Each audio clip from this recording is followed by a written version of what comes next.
Hmm.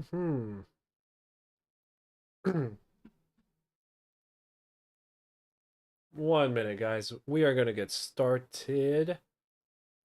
Gonna fix some stuff on the stream though. Give me a second.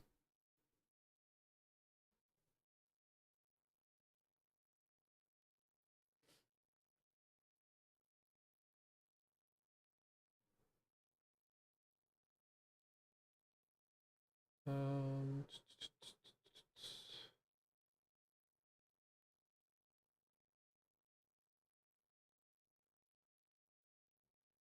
I want to welcome back everybody who was in the stream earlier, and I know we had to cut it short. 1 second, we will get things started.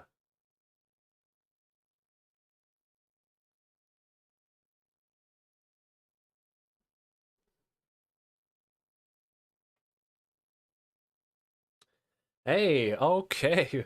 We we have returned after the long 3 hour hiatus. Yeah, we had to end the stream last time because I had some family stuff to take care of. But we're here.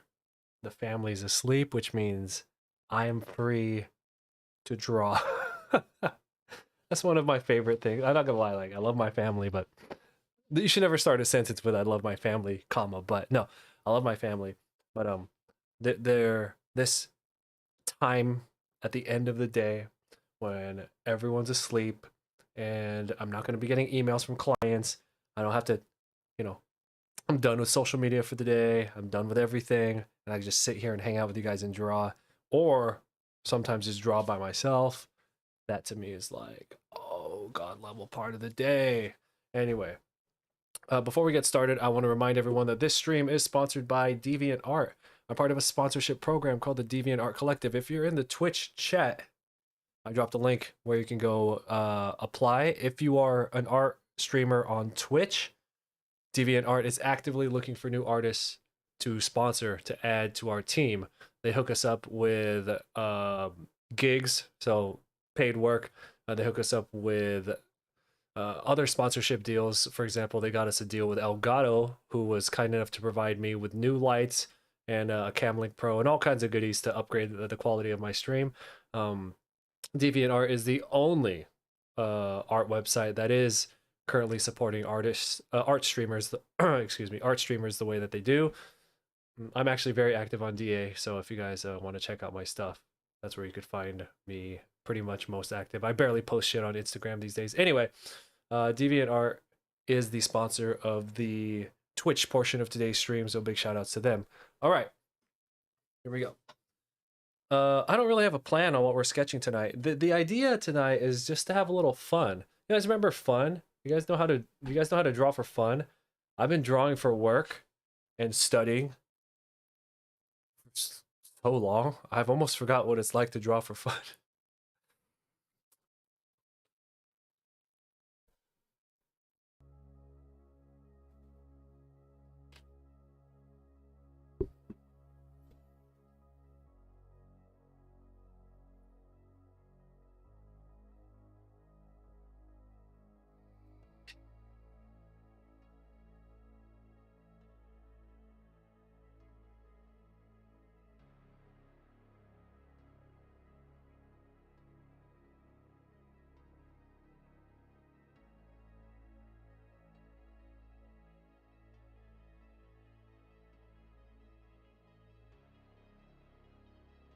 Yeah, I hope everyone's weekend is going well. I need to ding the Discord and let them know that we're live.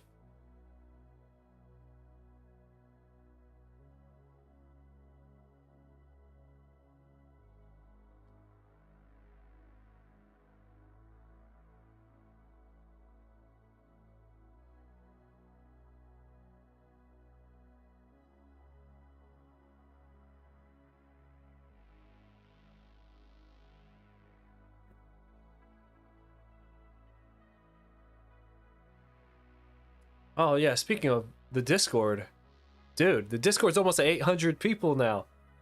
I'm really happy with how the Discord is turning out. I will hit up the IG right now to let them know that we're live.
Oh yeah, I had to go help the wife with some stuff.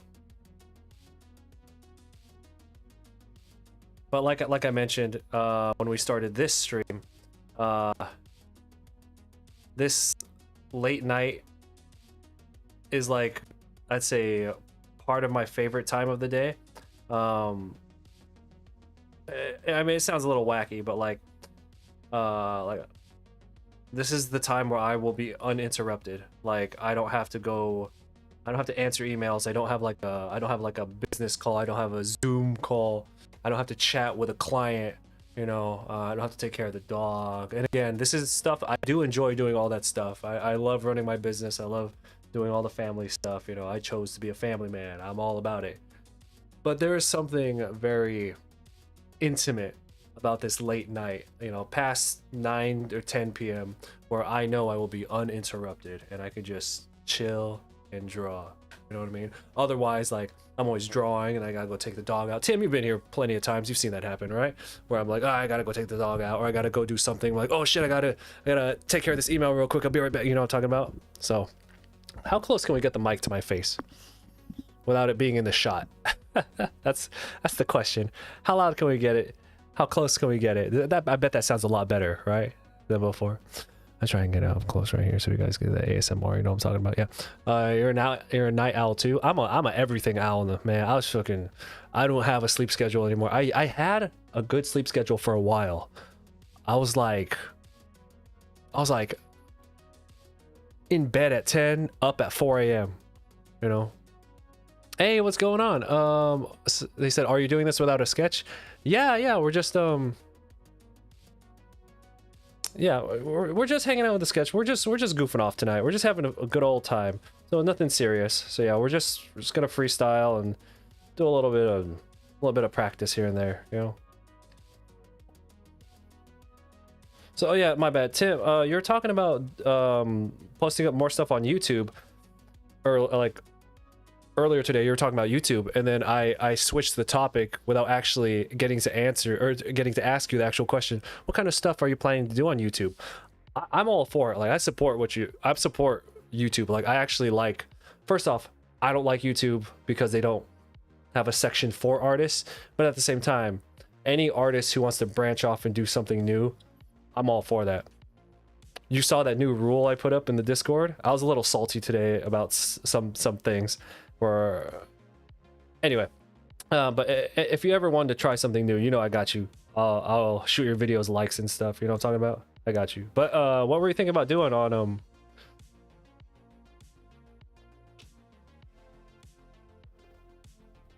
well, I remember I asked you and then I like changed the topic, so I don't think I was paying attention to your answer. But yeah, what were you thinking of doing on your YouTube channel?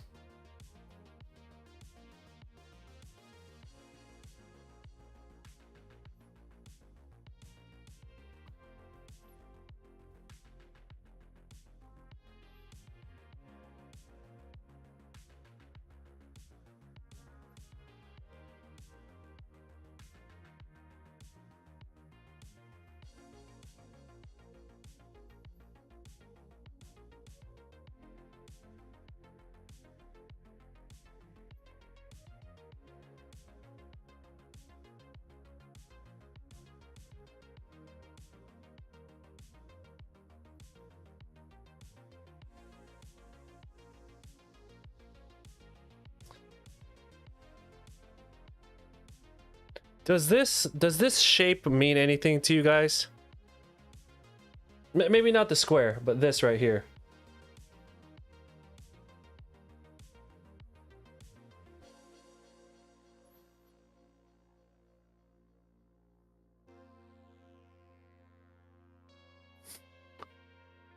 Does that evoke anything to you? Non-toxic, what's going on? You're planning on doing a video covering how Berserk as a manga made you the artist you are today? Not just the manga, but the Dark Souls series as a whole? So your inspirations, your various inspirations. It's hard for me to describe this shape. I remember something that happened to me when I was younger, and like This shape shows up a lot in my dreams, right? And I had forgotten about it for a long time, and I had to go to the hospital not too long ago, and you guys know what fentanyl is, right? I didn't have to go to the hospital because I took fentanyl. They gave me fentanyl when I was in the hospital, right? It's the opposite. It's the other way around. And I mean, I've done plenty of acid in my time, right? And I've had psychedelics, but nothing like fentanyl. Like, Jesus Christ. Anyway, when I was on when the doctors gave me fentanyl and I went on like a crazy trip, it brought back up like old emotions when I was a kid, and the shape showed up again, and I hadn't seen it since I was a kid. So this particular shape, to me, it's fucking weird.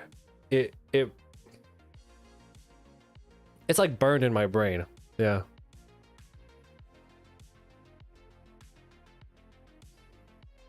Anyway, so I wasn't sure if it was just a vision that I've been having since I was a kid, which was brought back up recently as an adult, that I almost totally forgot about. Now I can't get it out of my brain. I don't know if it was just me, or is it like a, you know, like a thing. Also, I've moved the mic a lot closer to my face. Let me know if it starts to like clip for you guys, because right now the ring looks green, but sometimes I start talking real loud. So again, the stream setup, this is all new. I've just reconfigured everything yesterday. Even today I've reconfigured stuff, so I'm still getting things down. So my bad if some of it gets a little choppy, or if like I speak too loudly or whatever. We're reorganizing stuff, but yeah.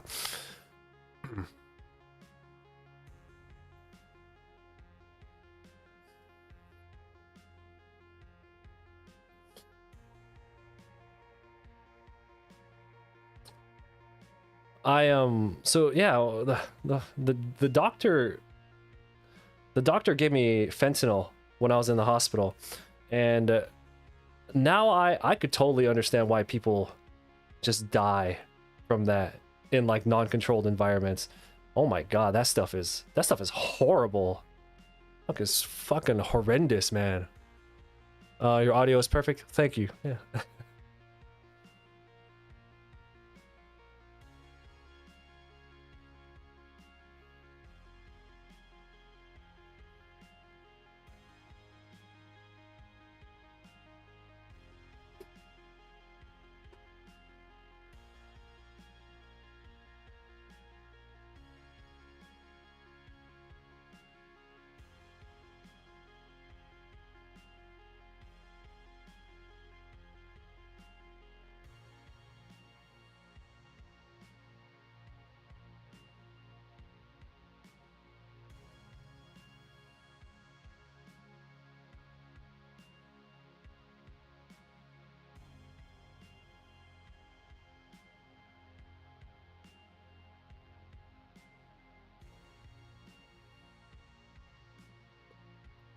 So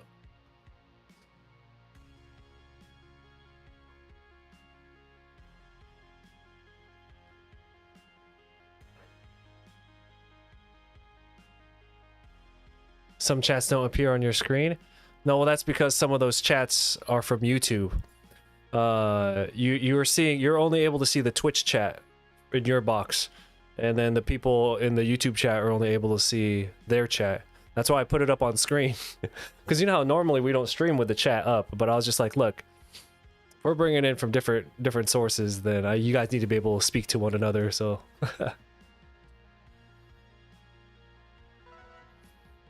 hey, thanks for the follow. I appreciate that. You can use a limiter in OBS to not peak as well. Oh yeah, no, I have all the gear over here to control like peaking and all that stuff. But I'm talking about like, because I just reorganized everything. During testing it looked good, but like when I'm streaming, sometimes I might speak a little too loud. So then I'll have to adjust stuff, you know, along the way. During testing it looked okay, but you never know. I start speaking real loud sometimes when we're on stream. Well, you've always been able to dual stream. Now, is it against particular guidelines? You know what I'm talking about? Basically, I'm not that loyal to Twitch. How about that? I got 46K on YouTube. And I want to use it. I want to use it. So that's it. That's it. It's not a thing.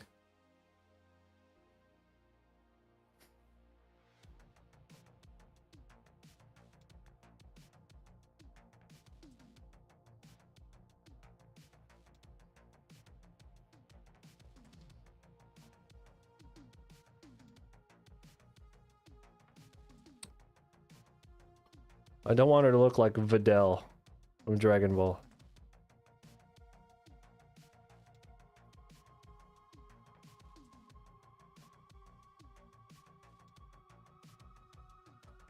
That's an ugly fold right here. That's a really ugly fold.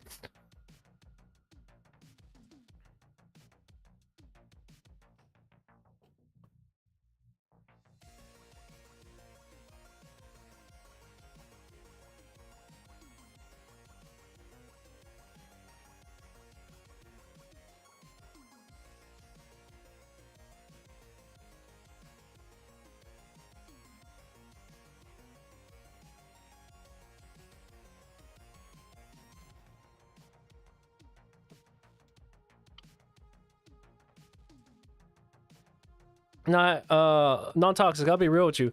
I just have big plans for this upcoming year, and my Twitch growth has been steady but slow. So I'm in a place where I need to shake things up, and if multi-platform streaming is going to be the way, then that's just how it's going to have to be.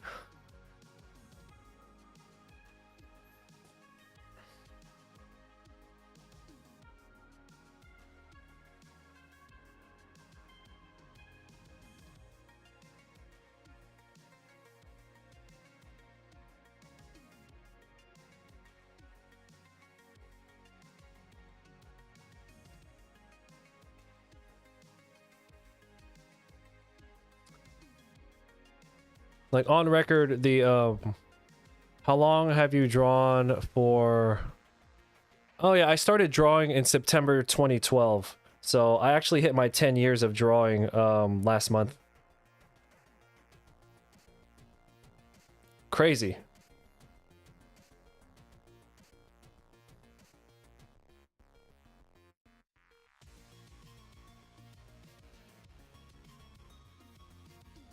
How time flies. I must have been tired because I just woke up and did not move at all. That's how you got that good sleep. You got that good sleep.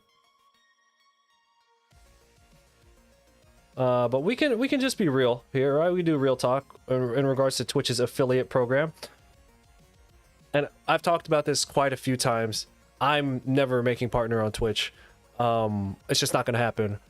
In order to get the average viewers, which is 75, you do need a type of personality, a type of like we've talked about this before. You need a type of personality, and you need like yo dude, what's going on, man? What's up, dude? Yeah, you need like a type, and it's just not me. I'm a very, I don't know, I'm a very serious kind of person. So I'm not chasing it anymore, so I'm chasing other things. Yeah. So what you up to tonight, man? How was Lightbox? Wait, you went to Lightbox, right?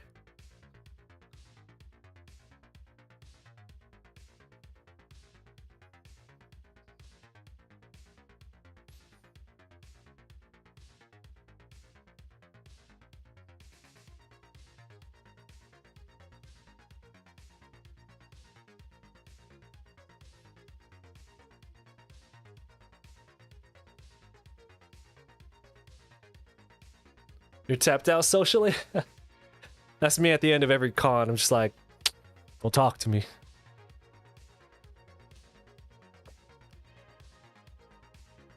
Oh no.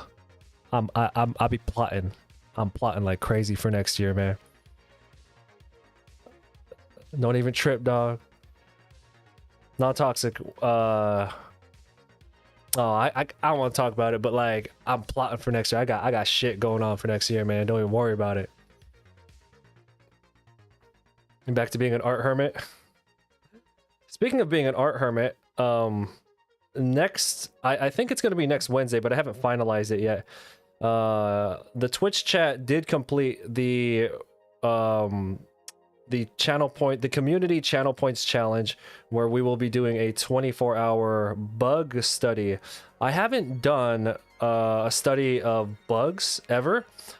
I've done all the animal studies that we've done have been mainly like mammals or quadrupeds. We've done some birds. I remember we did turtles, but like we've never worked on bugs. So you guys are able to complete the community channel points challenge in 2 days. So I think it's gonna be Wednesday. We'll do a 24-hour study stream of bugs. Hey, artist, what's up? I've been here for a while. You mainly lurk. Love your art. I know you changed your setup a bit recently. Is the camera in your about section still the same? I really like your set. Oh, I have to change that, don't I? Thank you for reminding me. Yeah. This is the old face cam. Oh, Kasim, are you still here? Yo. Thank you for the recommendation on the polarizer. I recently, so the Sony A6400, which used to be the face cam, is now my canvas cam, and the Sony A5100, which is this one here, it's a little grainy because the light sensor on it is not as good as this one up here. Yeah, I used to run a webcam up here, and I hated it. I fucking hated it. Anyway, but in order to support such a heavy camera, I had to try and find just the right arm. So I had to get this really heavy duty arm because I don't want my camera to fall. I'm not gonna risk my $1,000 camera because I wanted to cheap out on an arm, right? So no, yeah, I will have to change the about section. Thank you for reminding me.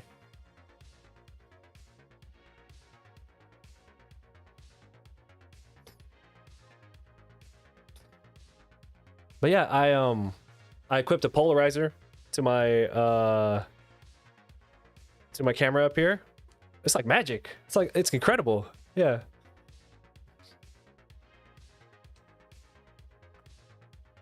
Yes. Not only am I using a better camera, I'm using a pretty good lens on it. It's actually I think this one's a 30mm lens.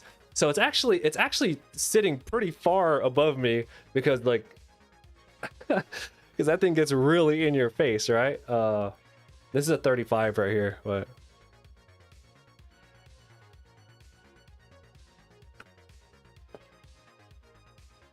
anyway, I think I'm finally like satisfied. Not satisfied. I think I'm finally happy with the way my stream looks. Like the last time we invested and got some upgrades was when I got that Logitech Brio, which is the webcam that I was using up here for the longest time. I hated it like the moment I got it, but I was just so like I could make it work. I just got to mess around with my settings, and nah, a webcam is never gonna. I mean, it did the trick, but I wasn't happy with it. Anyway, that's whatever. What is everyone working on this weekend? Non-toxic says bugs are awesome. You've done a few super nice for like robots and all. Yeah. The trick to turning anything into a robot is once you get the basic understanding of the creature itself, you could just straight up turn their joints into like. You know what I'm talking about? Like the easiest way to, off the top of your head, design like a robot is to just turn all the major muscle groups into like armored plates. And then basically wherever the joints are, you just turn those into, you just turn them into hinges. Especially hinge joints.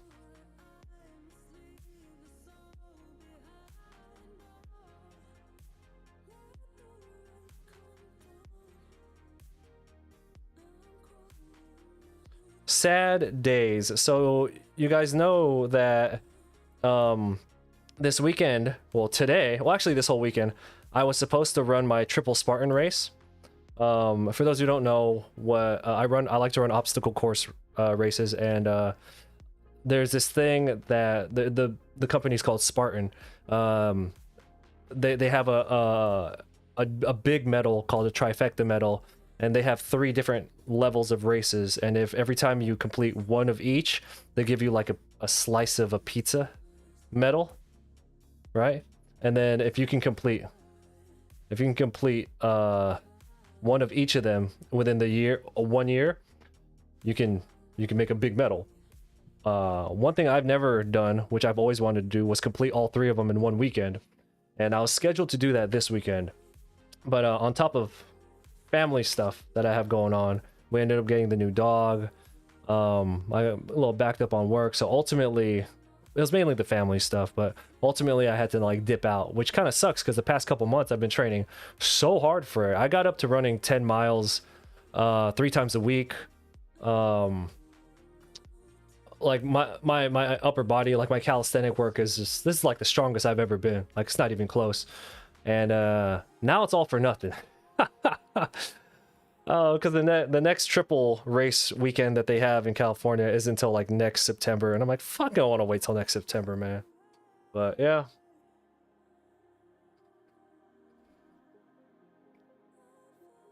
The what clip? No, I'm not doing the race because I have other things I have to take care of, and of all the things I had going on, like going and running up a mountain was just like not really up there in my priority list.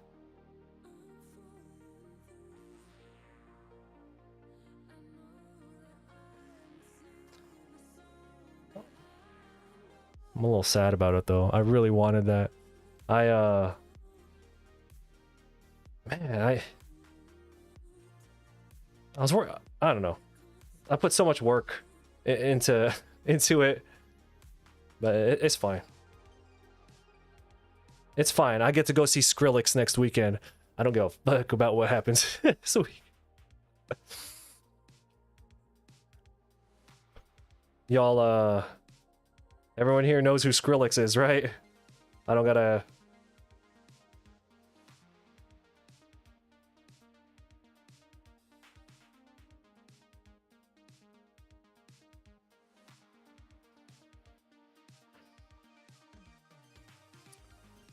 It'll be my first music festival of the year, which is like unheard of for me. You guys know that I love music festivals, especially particularly EDM festivals.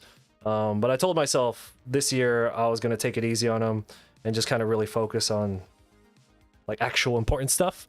Yeah. So my favorite producer, Porter Robinson, he has a festival in Oakland, California. I live in California. And I went there last year, and I'm gonna go back this year.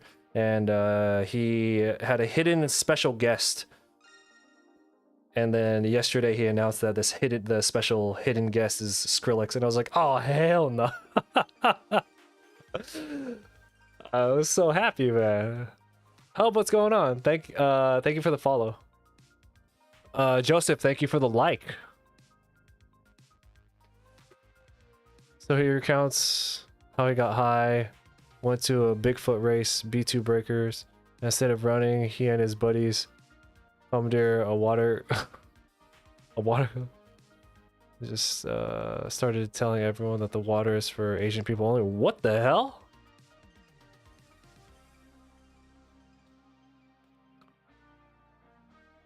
I definitely have not read anything about that.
Well, you haven't seen. Oh, thank you. I appreciate that. Yeah, we're just kind of taking it easy tonight. I'm just really tired and I have a lot of stuff going on up here. So just hanging out and sketching with you guys is kind of all we're doing tonight.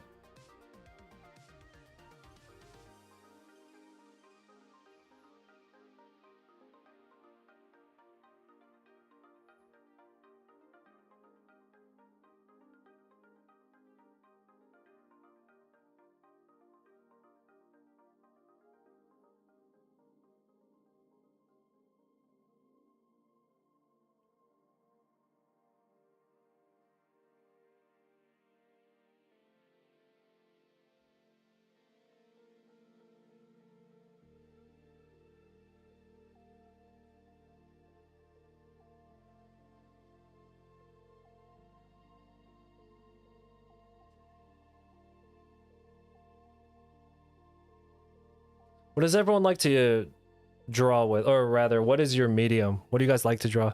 Project, what's going on, man? Hubs, you're tired too? We're all tired. Everybody's tired. It was a dumb joke, but the story cracked you up the way he told it. Okay. Want to trade tickets? Why don't you hit up our boy? Why don't you hit up Nature You Scary? He's on the fence about not going. You didn't hear it from me, but hit him up, ask him if he's going.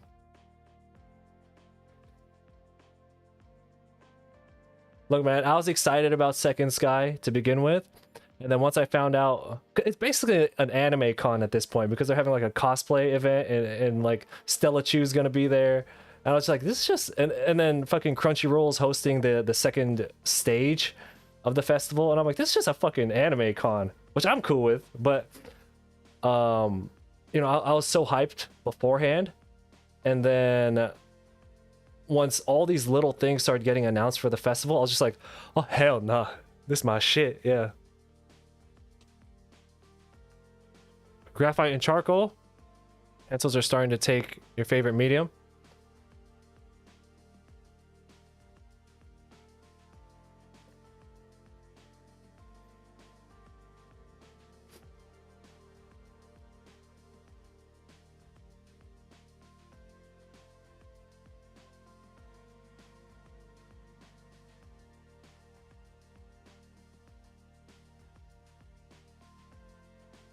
Yeah, I used to use fucking charcoal hella hardcore back when I first started drawing, because you know, I didn't go to art school, so like my only resource was YouTube, and it's like 2013 YouTube is not the same YouTube we got now. So, you know, when I was like, I want to learn how to draw, what's the first thing you think of? You're like, well, I guess I should learn how to do hyperrealism, right? So I did a lot of hyper realistic stuff with charcoal, and then when I went to digital, I was still doing like hyper realistic, like one-for-one digital painting, and yeah, I've really moved away from that stuff, but that shit is so fun. I bet I'd be really good at it now if I like took the effort. Paper and pencil, very hard to replace. Feel and sound. Drawing on an iPad is fundamentally unsatisfying. Yeah. I'm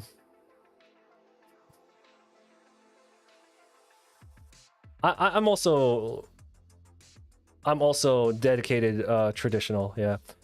I think it's because I'm just not good at digital. I'm just like, in order for me to get good at digital, I would have to put in so many hours, right? Like I do like, you can see my Cintiq back here, right? I don't spend a lot of time on this. I don't know why I got it, but yeah, the amount of hours I would have to put in to get like decent at digital, I'm like, I actually may as well just put this into traditional. Yeah. Pencils and inks, but usually either or. If I use a pencil before it's really loose and light. Okay, I get what you're saying. Yeah. What are your tips on learning anatomy? My opinion is when you're learning to draw people, anatomy, don't crucify me. I think anatomy comes last. I think it goes gesture, and then it goes figure. So like being able to draw like a mannequin, and being able to draw those shapes in perspective, in proportion, you know. And then the something I'm really weak at is character design. So like getting the different shapes of the body. So like if you wanted to create like a more stern character, you know, they're usually a little bit wider. You know, there's a lot of square shapes that are used. You know what I'm talking about? Things like that. And then like once you could create something interesting that moves well, then you could start laying on the musculature on top of it. You know what I mean? Like for me, I think anatomy comes last. I mean, you got to do all of it, but in regards to like the order, I think it's probably easier to put it last, because if you're good at gesture, and then you can put in those simple shapes, and then you could put them in any perspective, slapping on muscles on top of all that stuff, it's a lot easier, you know? Like, plus I find as you add stuff on top of your figure, the character tends to like tighten up a little bit. So like let's say you have a really loose gesture, like something like crazy loose like that, right?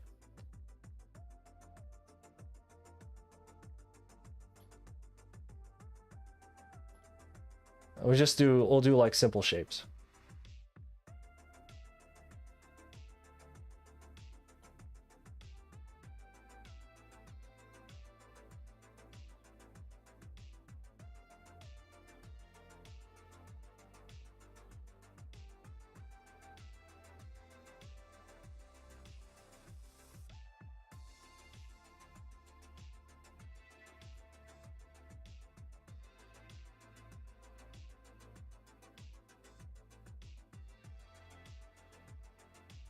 I find as you start adding things on top of it, you kind of will lose the looseness of it. Anyway, that's just my opinion. But if you want a book, I recommend Andrew Loomis, Figure Drawing for All It's Worth, the Morpho books, which I should have right next to me. Huh. There's a series of books called Morpho. See, mine's all beat up. Really inexpensive, really short. These are really cool. I highly recommend these as well if you're looking for anatomy. Very good resource, really simple, and they're really cheap. Like this book is like $15. Like that's fucking broken. Like that's hella good, yeah. So if you wanted to, anyway, I'm not trying to. Everyone learns differently. That's just in hindsight. I wish I had done it that way. I think it would have sped things up for me a lot. But then again, that's just me. But if you are specifically looking for a good anatomy resource, I'm one of those people where I need the book in front of me. I can't learn on a PDF for some fucking reason. It's the first world problems. But yeah, this Morpho book, and there's a whole series.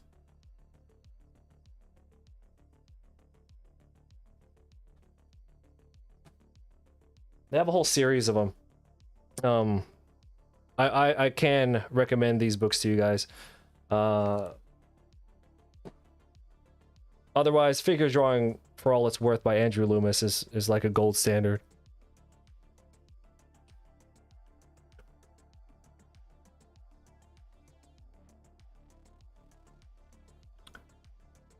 Well, yeah, like we said, like, yeah, anatomy. So yeah, but like we said, that's you gotta do all of it eventually. You know, so just consider it as like one long course, and the end of the course is when you get to put on, it's like you get to put all the bells and whistles on your figure at the very end.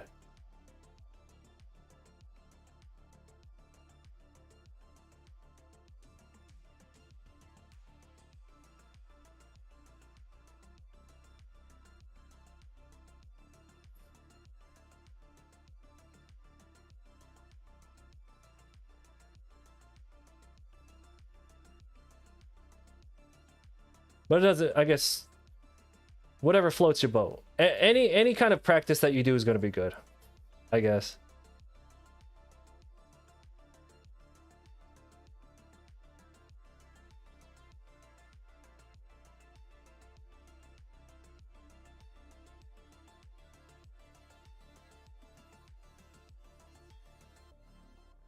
Question is just maybe do micron pens just suck in terms of durability? I guess it really depends on how hard you press, but also it depends what kind of paper you use. I tried using microns on a canvas because I'm stupid, and how canvases are very porous. Your micron will it'll go in and then it'll chop off right here, and then it'll be a little shorter, and then it'll go in, it'll chop off. I did a big project where I drew every Animal Crossing character, but I did it on a canvas, and I used microns on it, and I was killing microns like every day. Like I'd murder the edge of the micron every single day. Like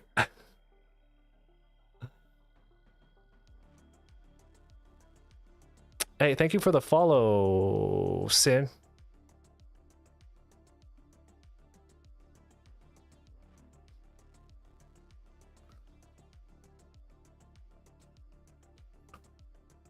Lots of friction on that, yeah.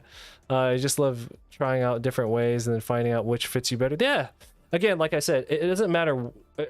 You're gonna have to do all of it anyway, and you're not gonna really know which one was probably best for you until like it's too late, until after you've done all of it, right? So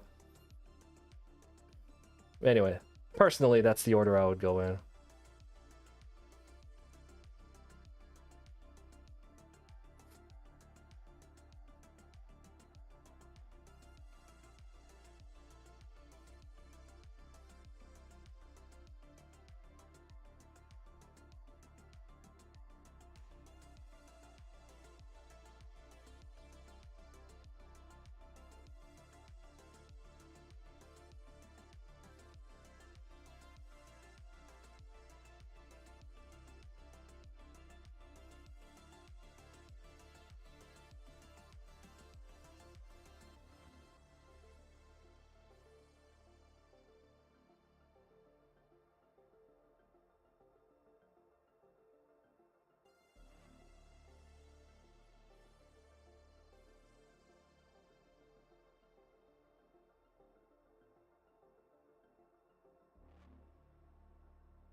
We'll give him a 15 pack. Make him jacked.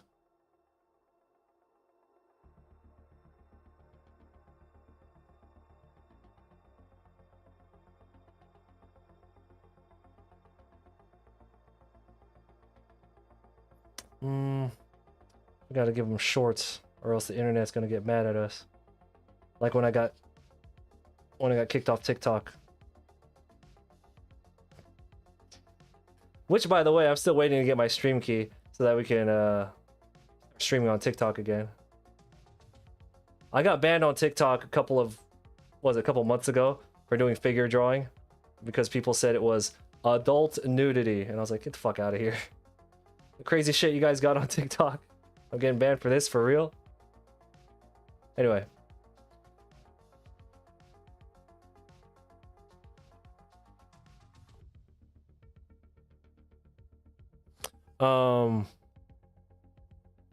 Do I have a fountain pen? I picked up a really nice, like a calligraphy dip pen.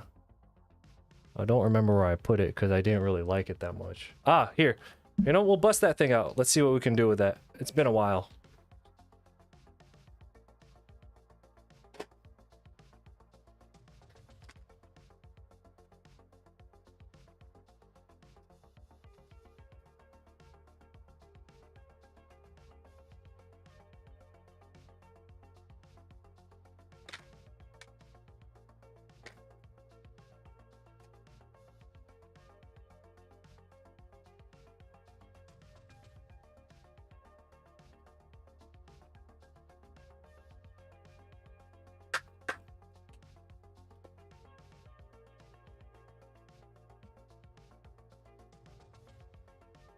Was that Kim Jong-il on the cover of one of them? No?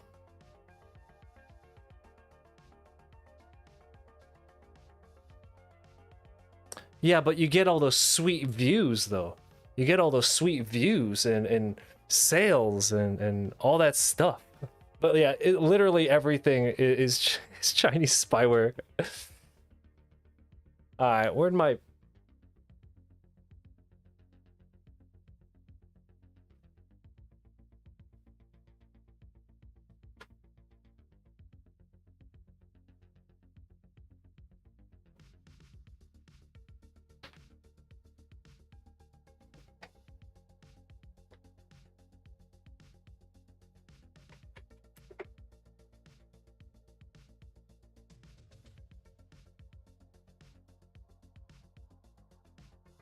TikTok is an incredible platform to get attention to your work. Like, just incredible. Like, the potential on there is redonk. Chronicles of Ridiculous.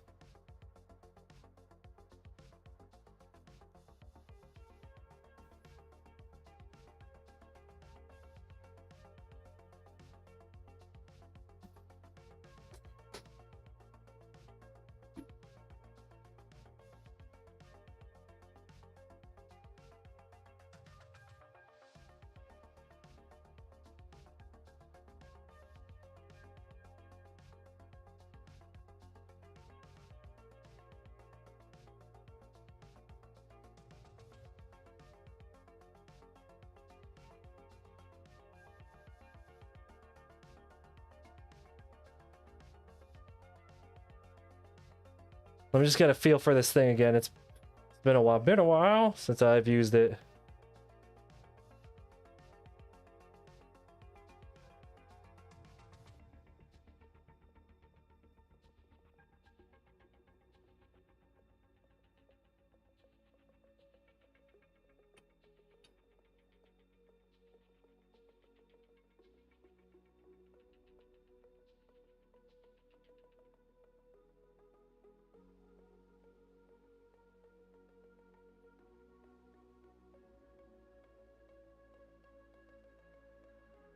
Oh.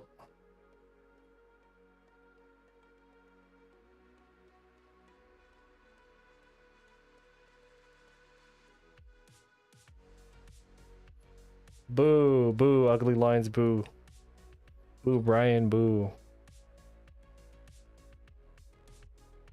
Oh, you're talking about this one though. We got two things to shank it with.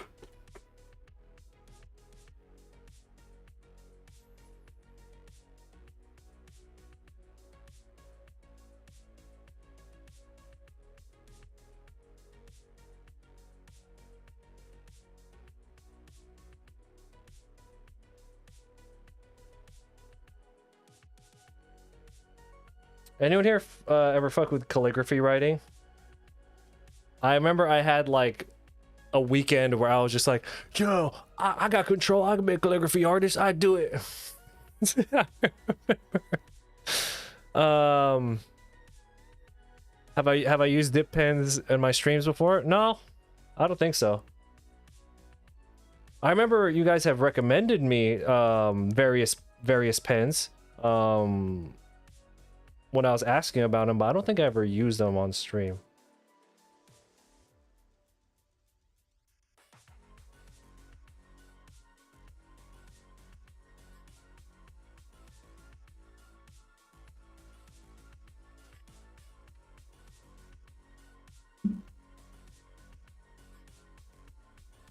I'm aware you have a friend who is really successful on TikTok and shit, but to an extent she still has to clout chase. One time she got on a senseless controversy for making Ariel from the Little Mermaid fan art, but someone got offended. Of course someone gets offended.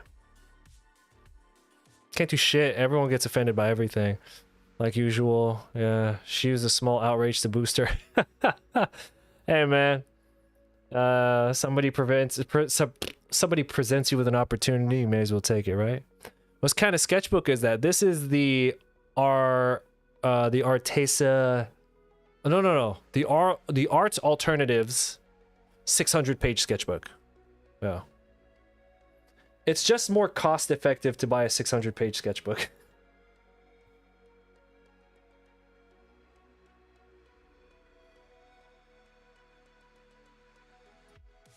Whoa. Oh, you know what it is? The nib, I just unpacked it right now, which means that so a lot of these dip pens, the nibs, when they ship it, they usually have some kind of coat on them. It's either like an oil or a wax most of the time. It's to prevent it from rusting during transport. You're supposed to, like, you could use a lighter or you could boil it off. I have not done either of those because, like I said, I just took it out of the case. That's why it's not marking on the page right now. I don't have a lighter in my room though because I stopped smoking. everything.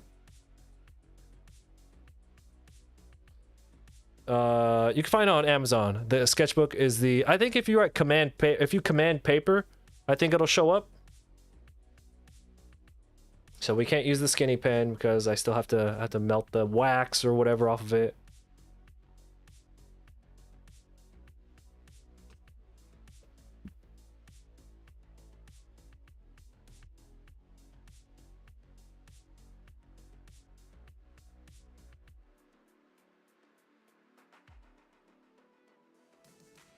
I can use saliva to clean the... Okay.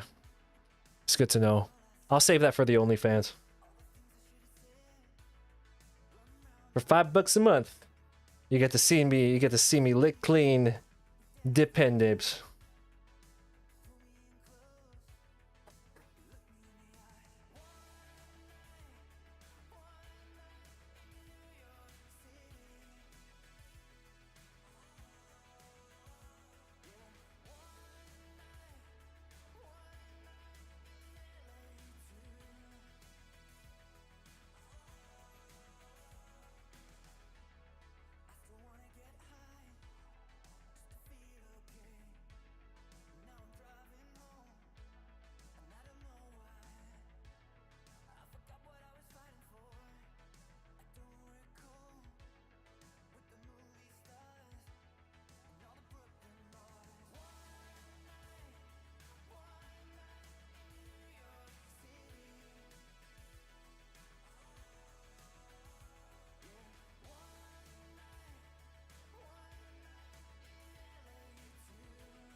Not a fan.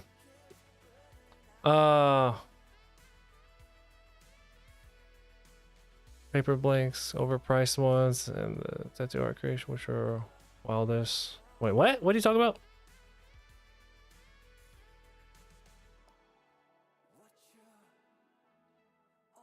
Anyway, what I was getting at with the whole aerial, and oh yeah, it's like TikTok if you want to be on TikTok, because yeah, I have like 10,000 on TikTok, 10,000 followers. I swear to God, all of it came from one video that I made that like got semi-viral. And I mean, like the point is that it's free to use, and the potential of it is just so high that, like, because it's free and the potential is so high, you have to figure out a way to utilize it.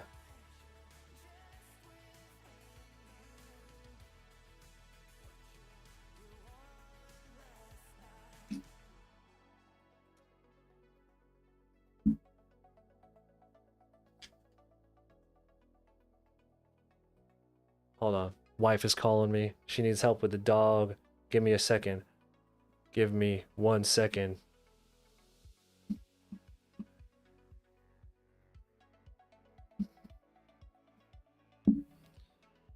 I gotta go check on this dog the same way you guys gotta go check out my online shop, where you can go buy prints of both my original concept art and my epic fan art pieces, including my 1,000-hour drawing of every Dragon Ball character. And the new League of Legends drawing that I just finished here on stream a couple weeks ago.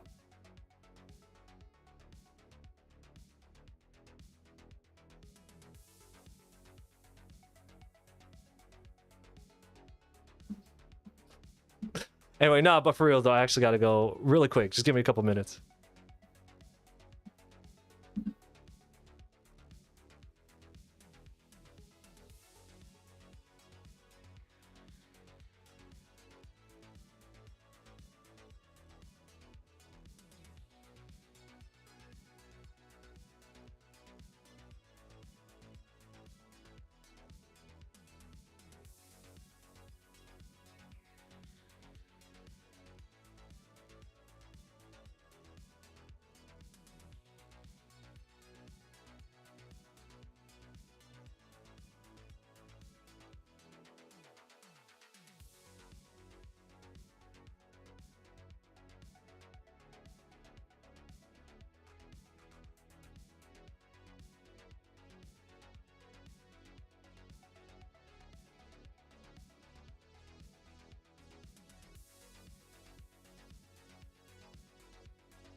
All right, we're all good. False alarm.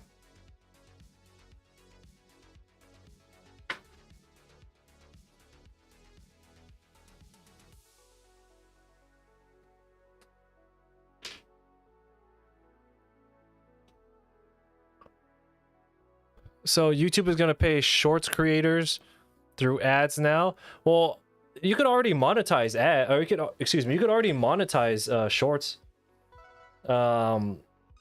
I have been trying to revive my YouTube channel, and hey, thanks for the follow. Yeah, I am currently trying to revive my YouTube channel, and over the past like 2.5, well, I guess 3 weeks now, because it's the weekend, I decided, I was like, you know what, I'm gonna take all my old time lapses and repurpose them into shorts, into vertical shorts. Vertical's disgusting. Like the fact that that's the norm now, vertical. I'm a film nerd, right? I love the filmmaking process. You know, I'm a big photography nerd, and the idea that everything is now vertical, standard, and portrait drives me fucking crazy. Anyway, off the topic. So I was trying to revive the channel, and I was like, hey, you know what? Shorts are real hot. I don't like shorts, but I mean, if that's what's going to help the channel, it's not a big deal. I have so much time-lapse footage to last for like months, right? And I was able to monetize that stuff. I stopped doing the shorts because I checked my analytics. Literally every time I uploaded a short, I would lose like 5 subs, and I was just like, maybe this will teeter off. Nah, it could got worse as the weeks going on. I was just like, nah, I'm good. So I stopped.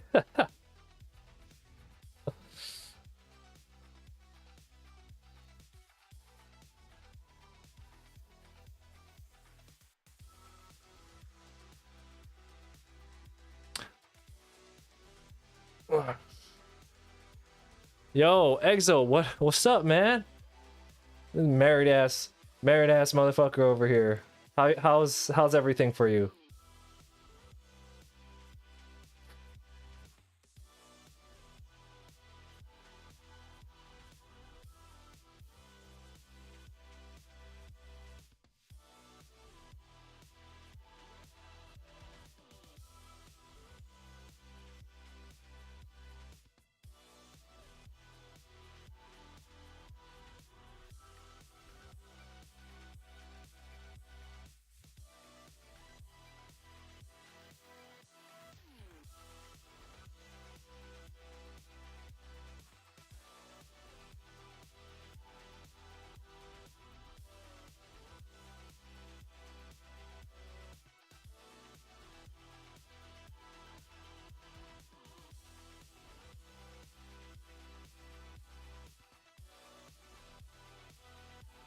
Project, I don't know if you're still here, but what happened? I thought you didn't want to go to Second Sky. I thought you wanted to go to Escape.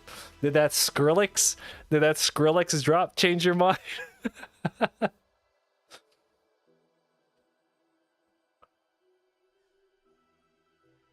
It was great. Well, yeah, dude. I only saw the clip that you shared onto the Discord, right? But no, I actually like going to weddings. I think they're fun, and I don't have a lot of friends who are getting married because I'm friends with a bunch of bachelors. They question how how I ended up with a ring, right? But like, because I don't get to go to a lot of weddings. They're so far and few between. I fucking love weddings, dude. They're hella fun. Everyone's in such a good mood. Everyone's fucking drunk. Exo says nothing feels better than seeing a fat paycheck from the gallery you have your art at. Yo, what? So you said what did you put up in the gallery?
IDF, what's going on?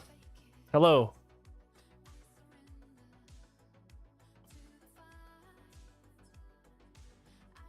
Who did you get to officiate your wedding?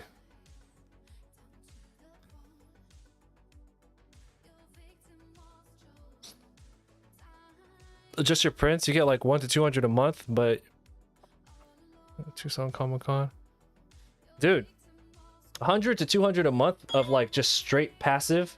That's like straight up passive income, dude. That's hella good. Whoa, what happened? Did we get someone on the Patreon? Oh no.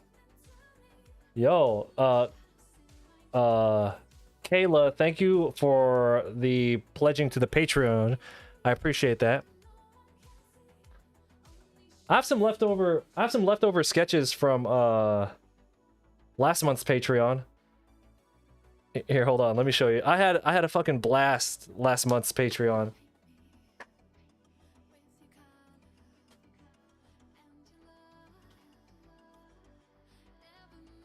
All right.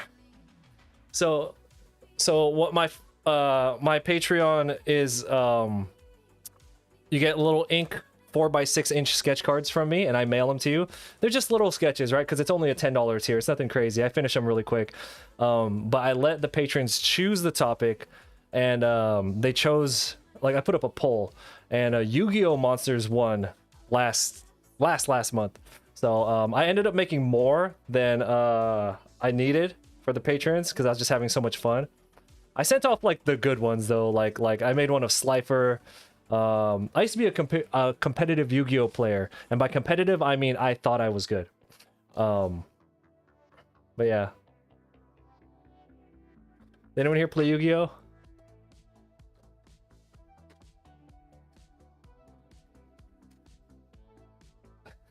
Like,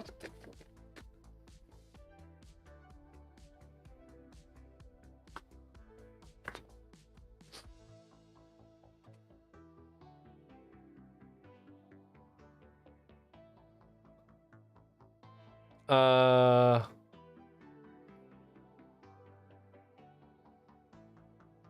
think I want to try and get back into art heavily because of you. Engineering school took me out of... Yo, I appreciate that, you know? But no, so what kinds of things... Well, I was gonna say engineering, but I must be thinking of architecture.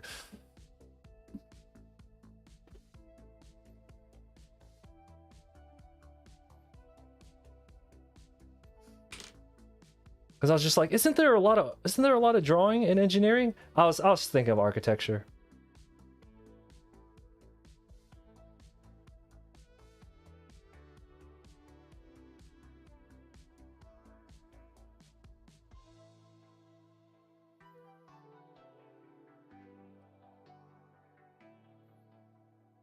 My brother-in-law is a civil engineer.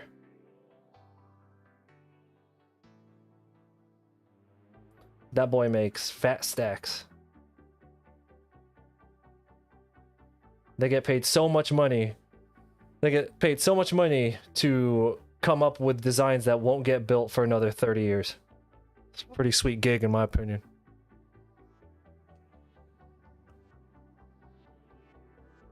Weird question. Would you like take a look at your whip or your work in progress? Yeah, drop it into the Discord. I dropped the link into the Twitch chat for the Discord. Otherwise, you should be able to see it in the description of the video. If you can't see the link in the chat, like if you're on YouTube right now.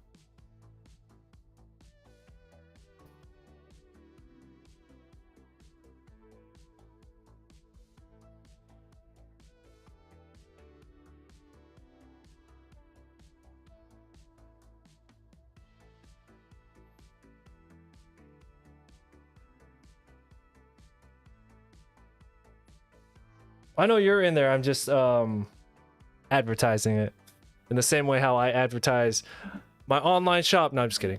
Hold on, let me go take a look at it.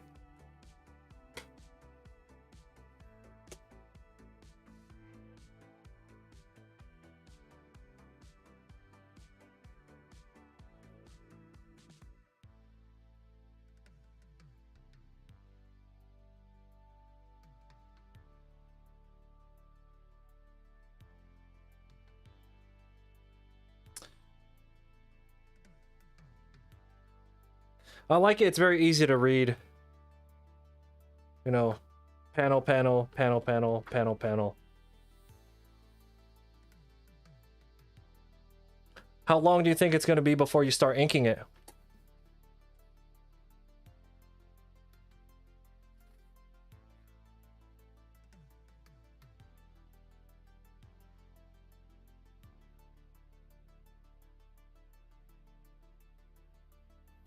So we seem to have a lot of new faces here. Does anyone here, who here is not familiar with my YouTube series?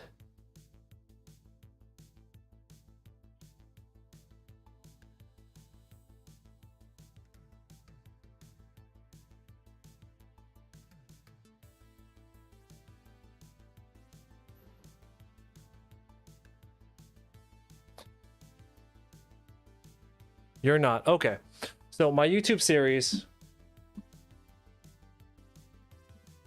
and I think as more time goes on, like the more, I guess the word would be proud I am of it, and I do consider it as part of my body of work as an artist.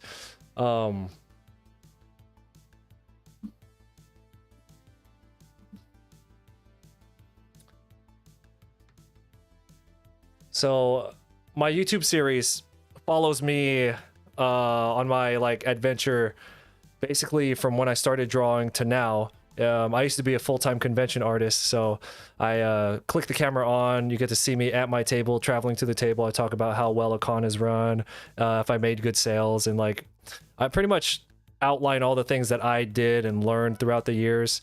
I give out all the information for free. But yeah, this is my most recent episode. This is me at TwitchCon. So that's my artist table. That's me and my buddy setting up, and we're just kind of talking about, I give a lot of insights about like what I'm thinking at the time in regards to like furthering my art career. I like to show my setup, and I talk about my my setup, my display. And because this one was TwitchCon, I was actually at a panel at TwitchCon. So I have that whole panel in there as well. And then you get little insights of like, this was a clip from the live stream. This is still edited into the video, but this is a clip from a live stream I did at the hotel after like one of the days, and I talk about like the different things that we have to do, like go refill prints, how was sales, did we have any like Bluetooth connection issues, how was electricity. But yeah, then you get to see us behind the table, and I use a lav mic, so I'm able to like get conversations between me and like attendees, and a lot of the attendees who come by are other artists, and they like to ask questions that I think a lot of newer artists have as well. So it's just, I find it really, I don't know, it's a very personal type of series. But yeah, I consider that as a part of my body of work. But anyway, if anyone's interested in that, the new episode is right there.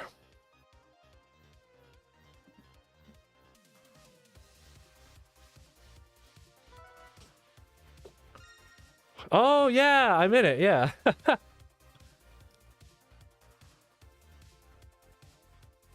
You think it'll only be, hey, thank you for the follow. It'll only be 6 or 7 pages long. You think you might do pencil the whole thing? Yeah, pencil the whole thing before you start inking, because like by the time you get the story down, like I'm sure you have the story down, but by the time you're done penciling it, you'll be, and I learned this from one of my buddies who does comics. The reason you pencil the whole thing first is because if you start inking it as you go, by the time you're at the end, you're gonna be so much better because of the mileage you put down, and your artwork is gonna look inconsistent. Like, it's gonna get better as it goes. So you're better off penciling everything and then one-shotting all the ink so it looks a lot more consistent. When she was doing her comic, she actually went back and re-inked some of the old stuff because she was just like, oh my god, I could do so much better now. So then that's when we realized, oh, okay, all the pencils first and then ink everything all at once later.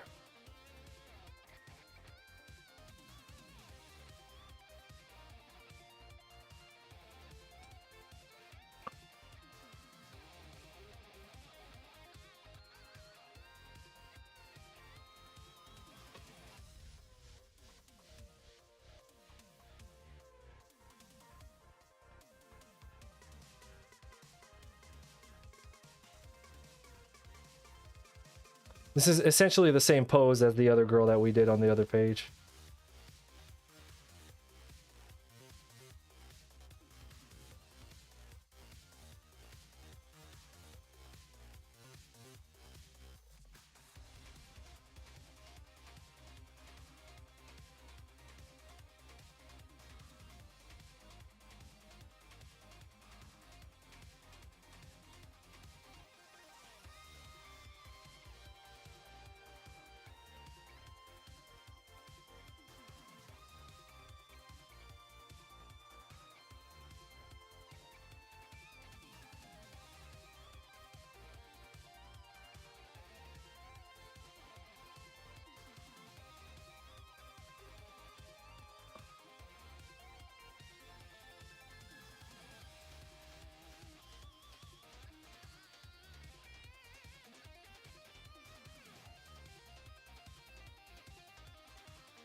I started making your comic by going on the fly. You had to make a lot of... Well, I mean, that's good too. I mean, like... having something started or something done is better than not starting.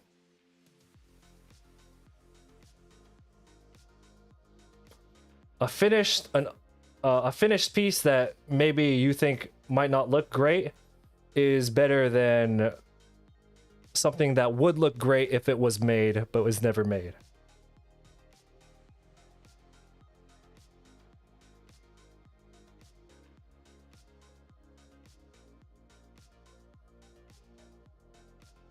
Like my comic.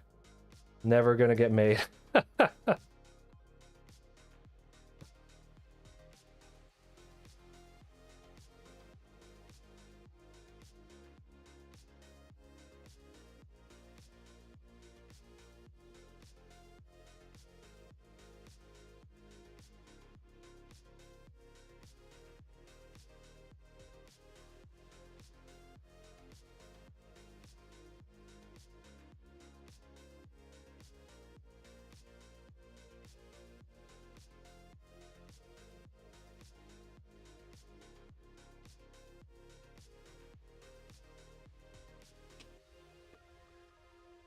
So far, you've only got positive feedback on the readability and one person who thought it was too crowded. Well, I mean, when it's pencils, though, I was thinking that too. It did look a little crowded, but in my brain, I was just like, well, that's just because we're looking at pencils. Once you ink it, especially if you color it and you're able to separate a lot of the shapes using colors, that's not gonna be a problem. Like, it's not gonna look very crowded, you know? So when I looked at it, I was like, yes, a little bit. But then again, even my pencil work looks like fucking crazy. You know what I mean?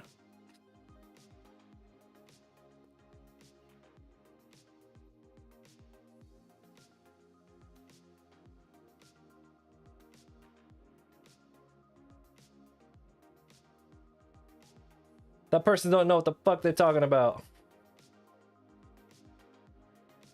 Oh, yeah. The first time I tried to make a comic, or the first time I, like, experimented was... we did a 24-hour stream a couple of months ago. And what did we got, like, 100-something pages done? No. We had penciled, like, 100 pages, and we inked, what, like, 30 of them? Or some shit like that? I can't remember. We should have just not penciled it. We should have just went straight ink. I bet we would have finished it.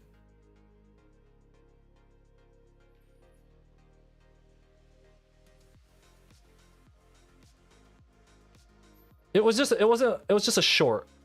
It wasn't like an actual comic with a story. This is a short little thing. that we were doing for fun.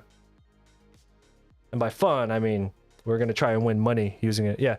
How would you solve if it's too crowded though?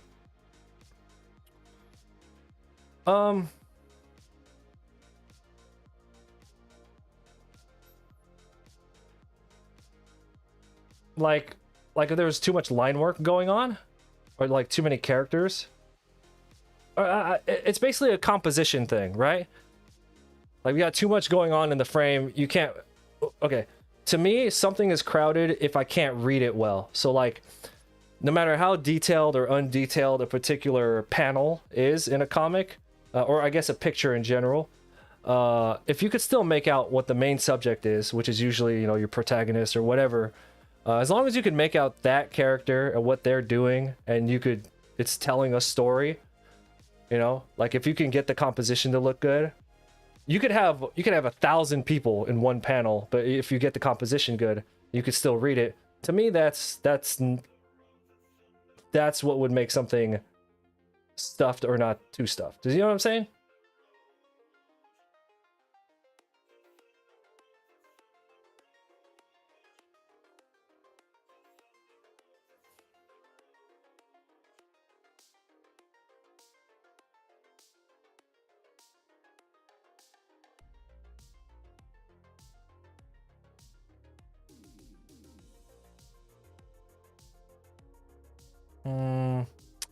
Give her some kind of knee armor.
Yo, this mix we're listening to is hella good.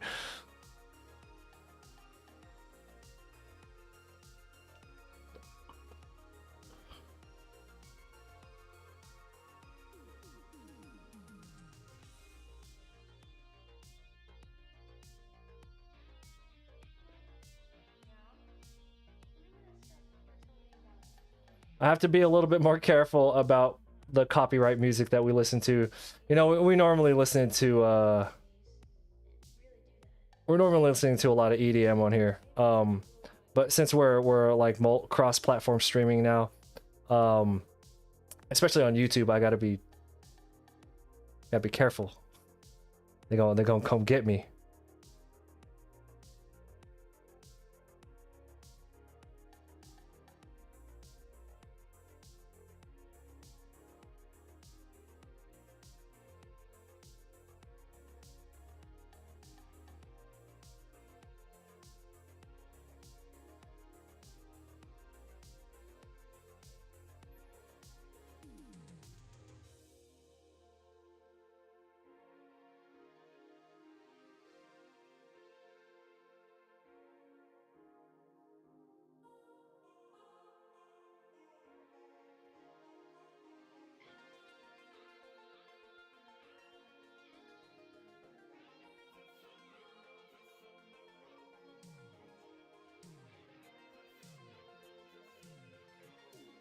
Boo.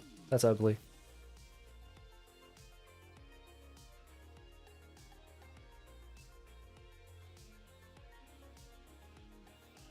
I know stream beats.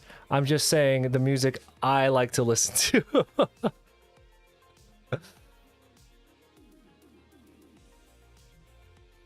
Am I multi-streaming right now? If you're asking me that, hypothetically, the answer is yes. If Twitch is watching, then officially the answer is no.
Boo.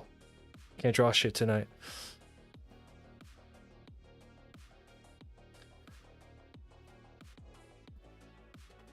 Yeah, it all has to do with competition, you know.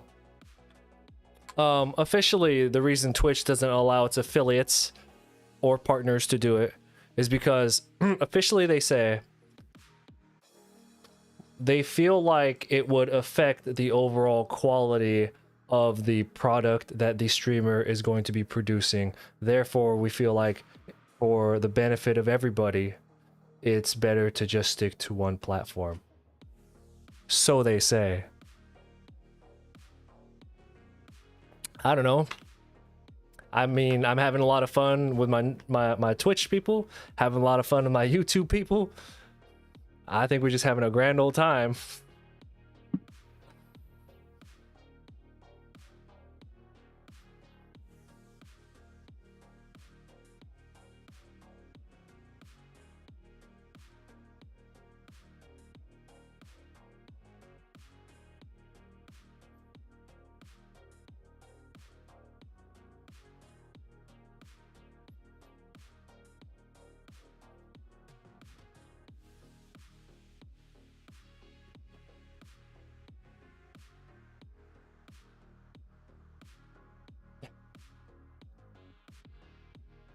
No, I mean, it doesn't matter. It doesn't even matter like what the reason is. It's just these are the rules, and you can either follow them or you don't. That's essentially what it is, and that's all. As a company, that's all it really needs to be. Is, you know, like no shirt, no shoes, no service. But why? Because I fucking said so. That's why. You know what I mean? Yeah, a lot of Twitch. I don't really interact with a lot of Twitch streamers. I don't consume any Twitch, honestly, outside of because we raid at the end of every stream. That is the extent of my Twitch consumption. In the same way how like I post on Instagram sometimes, and I do my best not to absorb too much Instagram. I am especially on Twitter. Like, other than like artists that I like, or like boxing news or something like that, I don't really intake certain social media platforms, because that shit will drive you fucking crazy. And it's the same thing with Twitch. I feel like a lot of Twitch people are big complainers, and that's just not me. If you guys have been around my stream long enough, y'all know that I'm not a complainer about that kind of stuff. You know, it's like, why is Twitch doing all this stuff? Why are they changing all the rules? Because they fucking said so. Because they're letting you use their platform for free, and they want to change some stuff, and you're either gonna do it or you're not. Like, I don't get why that's such a hard concept for people to understand. Well, we're the ones who make them all their money. I'm like, nah, son. Jeff Bezos got all the money already. He doesn't need you. Like, get off. It is very healthy, yeah. I'm still human. I'm still human. I do sometimes get caught up in stuff.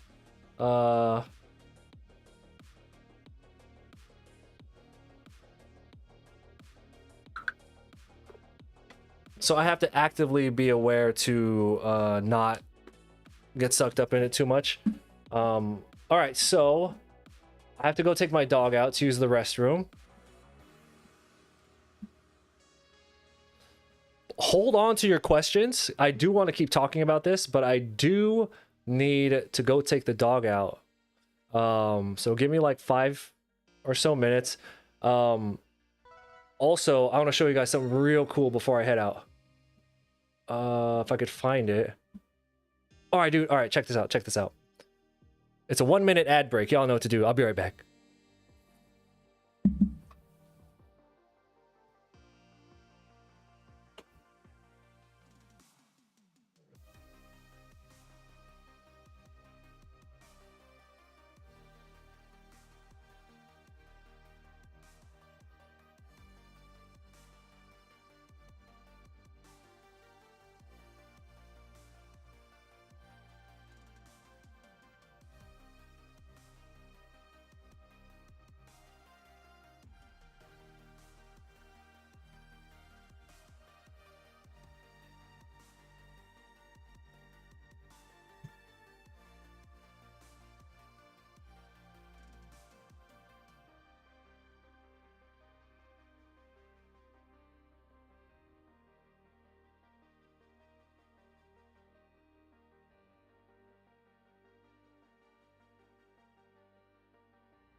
All right, I've returned. I am going to go back and read some of the comments that I missed. Mother Flocka says, I think. Wait. Do you think clout is a bad thing? Or is that too black and white to say clout bad? I mean, getting popular online, you know, getting more people to recognize your work for whatever it is that you do, will result in money, usually if you play it right. And, you know, money isn't everything. Money is the only thing. Because when we say that money is, you know, provides for your family, it's what, as an artist, the more money you have, the more freedom you'll have ultimately to do the projects that you want. So to me, when somebody's chasing clout, as long as you're chasing it because you know, I mean, who am I to judge what everyone does with their time? But like, I feel like if you're chasing it just so you can have a bigger number than the next person, I mean, I guess that's a fair goal too. I guess if that's your fucking goal. But you know, as a professional, and I know, you know, I know a lot of other professional artists, you know, we chase that stuff because we know it's going to help us long term. The more followers you have to your work, the easier it's going to be long term for you as an artist. So chasing clout, as long as you know why you're doing it, what's the problem? Yeah.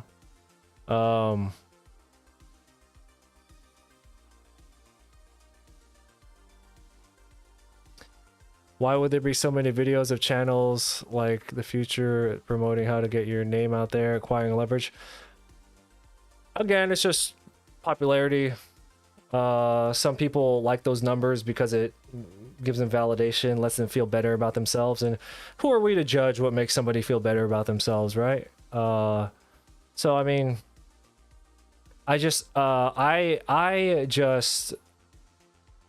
know what it's like to chase numbers just because it's just like, you know, somebody tells you that's what you're supposed to do, and if you don't really have a purpose behind it, that's kind of an unhealthy way to live, in my opinion. And that's why I stopped doing that so hardcore.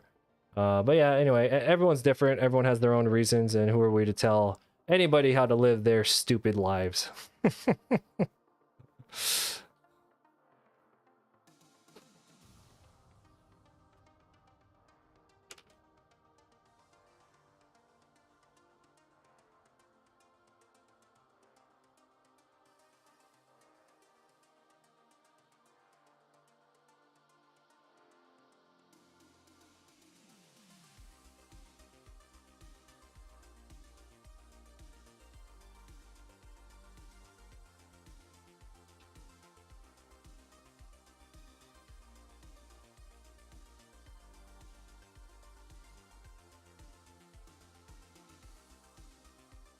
That's how that's kind of my mindset for everything. I am kind of so busy with my own stuff going on. You know how we were talking earlier about like social media, and if you ever hang out on stream long enough, you're gonna know how I feel about all that stuff. For me, I think it's such an unhealthy thing. And the aspect of it that I really dislike is how it affects art production. You know, like if you're really popular on a particular platform, how do you say this? There are going to be types of art that you cannot make, you know, like not safe for work art, or like not family friendly art, or they call that a foot. Or let's say you get really popular, because when people follow you on social, most of the time they see one thing from you that they like, and they end up following you because of that thing. And having a consistent style is, you know, that's great. You want to do that, especially if like if you're building a portfolio or if you're trying to build a following. Because when somebody follows you, they're following you for something. Again, it's probably one thing that they saw. So if you start giving them something other than what they followed you for, you're probably going to lose those followers, right? Or like they're not going to stick around, or it's going to be hard for you to gain new ones. And I feel like that can really hinder experimentation with with your creative process.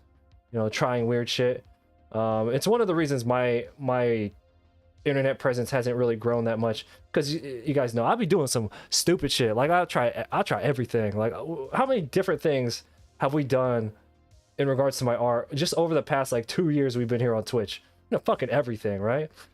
But if I was really popular and I needed to do just one thing to keep my people, we would not be able to experiment. You know what I mean?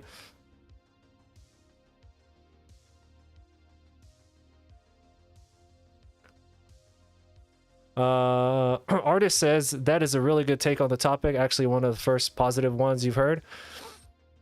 Well, I mean, like you don't know. You don't really know any of these people on the internet. What if, like, for example, like you see somebody who's, let's say, clout chasing, and it's really easy to judge them where you're just like, they're just vapid, whatever, they just want validation. And but you don't know they grew up like in an abusive household or something, and it's like this is the only thing kind of keeping them from teetering over the edge, is getting validated by a lot of people, which in that sense, in that situation, it's a good thing, right? But I mean, that's why I'm just like, who gives a fuck what anyone's doing? Let them do them. That's my take on it, you know? Like, one of those kinds of things, yeah. Huh. Oh, hi. What's going on, Inertia? What's up, Inertia 2? Yeah,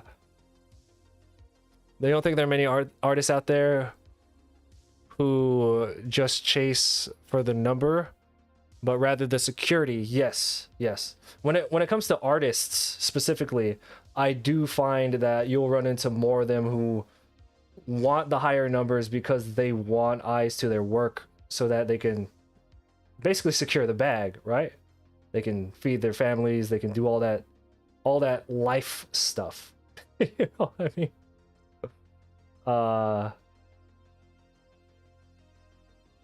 But I mean, again, I'm not judging anyone, but if the extent of what you have to offer is dancing in front of the screen, I don't know, but anyway, whatever. Not to judge, but anyway, so I'm about to judge these motherfuckers, right? So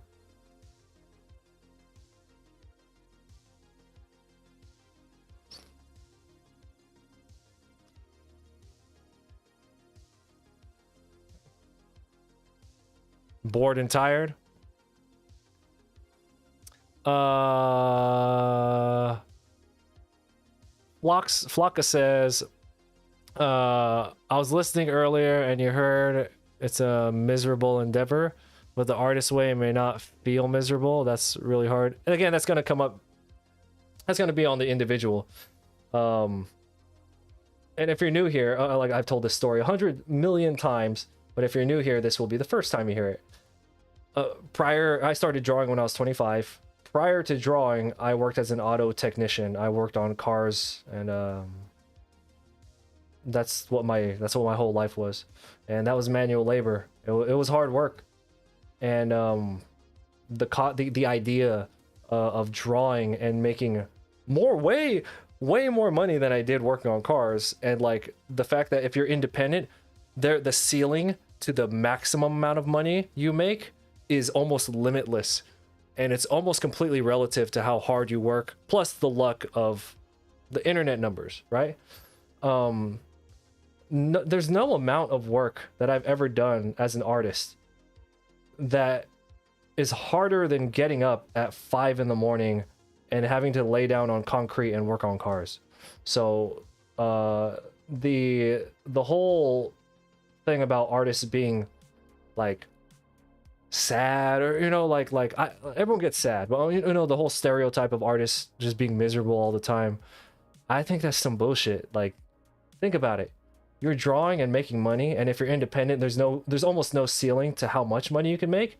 That's a stupid job. Think about it. Like, we're just drawing pictures.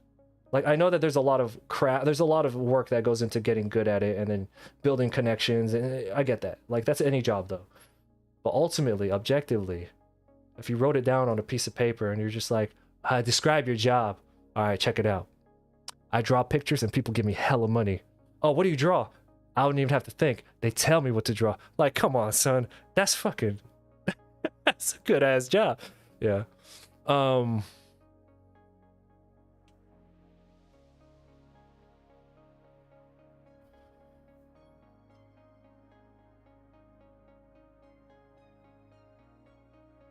Why would you draw? You literally... Most people can't draw when they're down. I had one of those. I mean...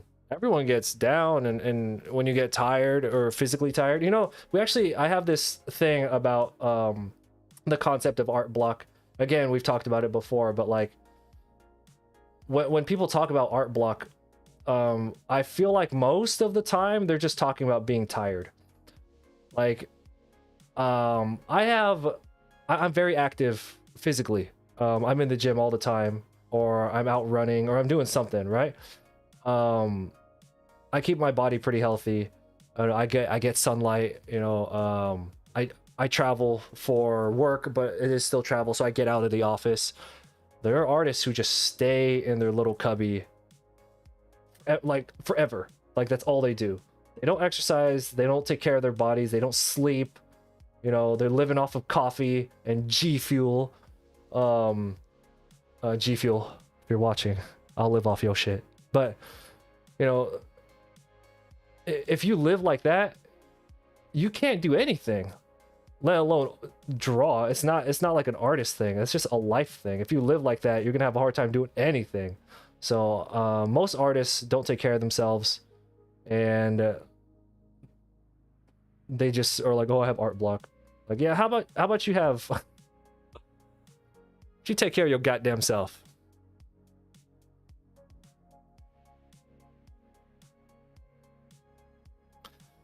How do you fight fatigue when drawing?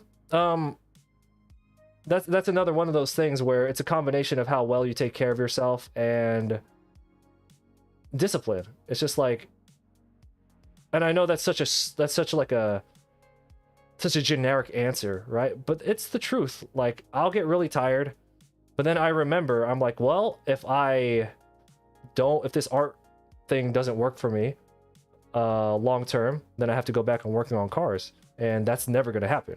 So I will just do it takes a lot to get me to tap out when I'm drawing.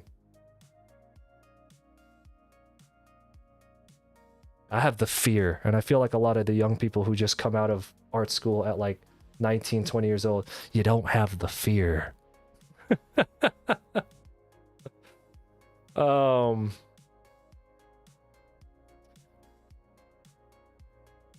If you're an artist, you're basically a freelancer with no capital.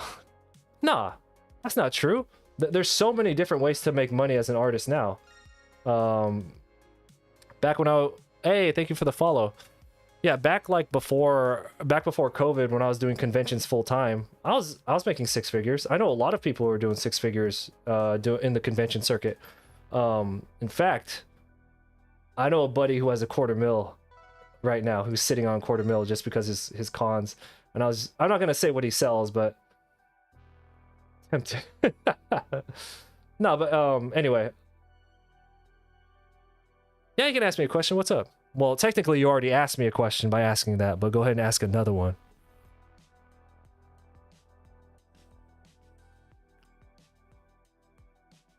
How do you look for open conventions? My vape got in my mouth. Anyway, how do you get into conventions? So I could only speak for the US because that's where I am. I know the convention scene isn't as heavy in other countries, so this may not apply to you, but you just follow them on Twitter, or you go to their website and you check back on it every now and then they'll tell you when signups happen, and then you go sign up. So for anyone who's new here, I know we talked about this earlier, but I'm gonna plug it one more time. So bear with me. I run a YouTube series. I'm on episode 91 now, where they started off as like vlogs, but now you can see the production value and it has gone, it's pretty good now. Basically, it follows me throughout my travels at conventions, and I talk about like projects I've worked on. I talk about what sells, what doesn't sell. I talk about like my booth setup. I show my booth setup. I talk about insights when I'm at the show, like if it's well run. I talk about travel costs, you know, business stuff and art stuff. And this episode, which just came out on YouTube, this is from TwitchCon 2 weeks ago. So this is me at my table. You get to see how I interact with people. You get to see the layout of different artist alleys, and yeah, this was my and I was at a panel, by the way, so that's why there's clips from the panel. But yeah, that's what my YouTube series is. So if anyone's interested, that's available for free online. I give out a lot of cool information, a lot of free information. You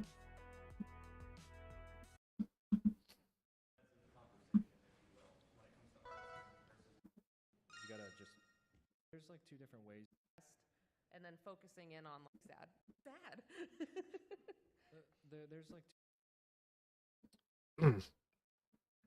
so this at this TwitchCon panel, that's me right there. Someone had asked how do they deal with, so this particular question that the person asked was how do you deal with comparing yourself to other artists online? Let me see if I could find board and maybe start by asking what they're doing. Okay, so I know that you guys talked about this a little bit in the presentation, but comparing like your own art to other people's art could sometimes be really difficult, even though it's kind of important not to do that. So you guys have any more specific tips on how to like stop doing that? Yeah, I think one thing that helped me a lot was doing some art challenges, like, you know, Inktober or something, because anything that can take a lot of the pressure off of you, where it's like, oh, you only have this amount of time, so, you know, of course it's not going to be your very best work. Being able to just do a bunch of those can sometimes help, because it helps you not only, like, you know, These are my buddies. like, I guess, get better at your craft, but also do it in a way where you're not feeling pressured and comparing yourself so much. And I think it's always hard because we all have those mental low days where we see someone, we're like, oh my God, they're like 12 and they're drawing how I am now.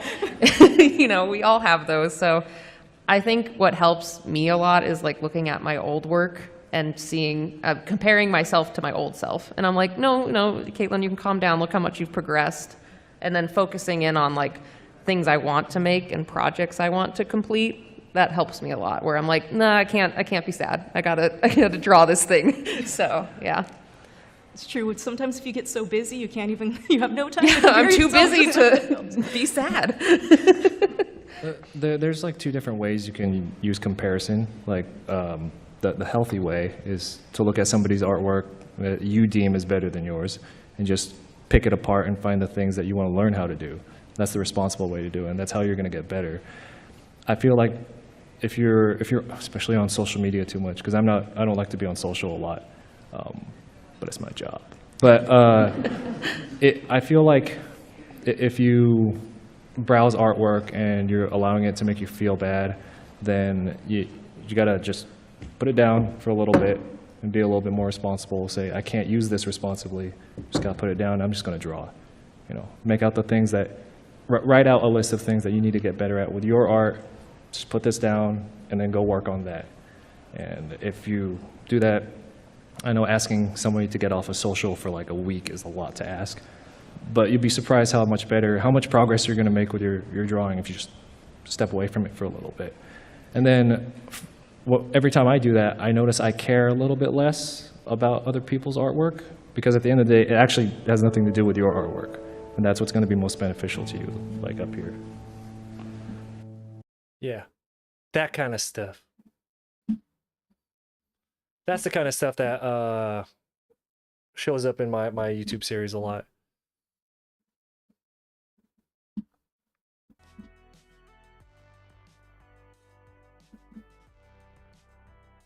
I have a direct link to the entire panel if you want. Here, let me pull it up. Because that's like an edited version of the panel for my YouTube series. But I actually have the full panel unedited as an unlisted video. I could pull up the link for that right now so you can... Where'd it go? Here we go. I got it.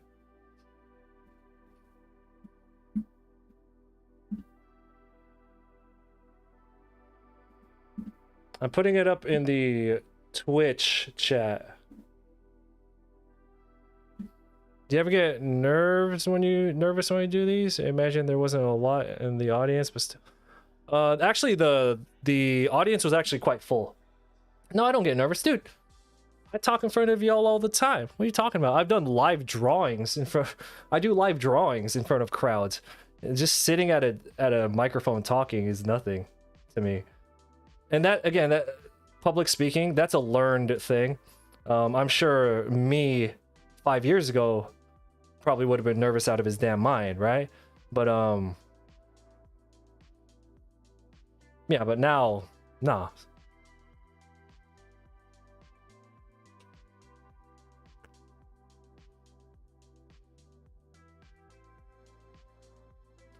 You can't not social. Well, if you're using social media to make your money, then of course you got to use it. Doesn't mean you need to consume it.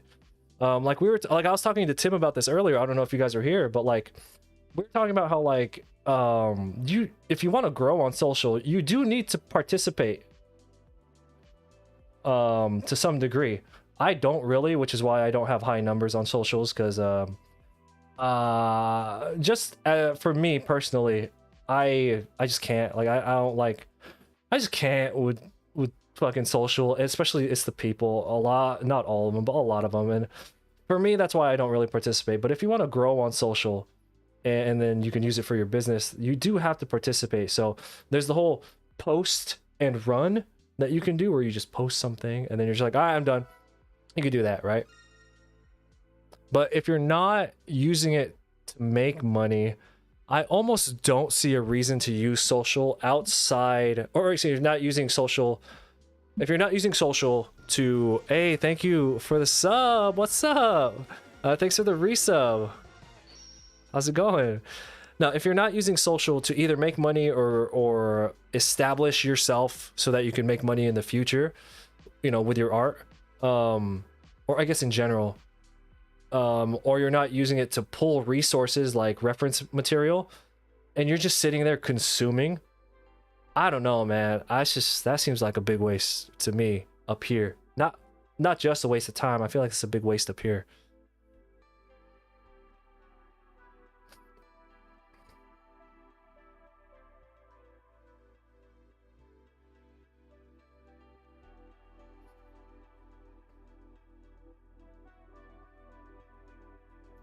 Oops. Look at this. Look at this turkey leg. There we go. They've even banned their kids from using social. Hey man, they know what's up. But yeah, unfortunately, you know, I feel like I'm a bit older than some of you. You know, we didn't have social media when I was in high school. We barely even had cell phones when I was in high school. So for me to black out from interacting and being on social, it's easy because I spent more of my life off than I have on. But I feel like if you've had it for the past 10 years and you're only like 20 years old now, I feel like it's probably hard, right? I'm doing well. I'm doing great. Just hanging out tonight, just goofing off.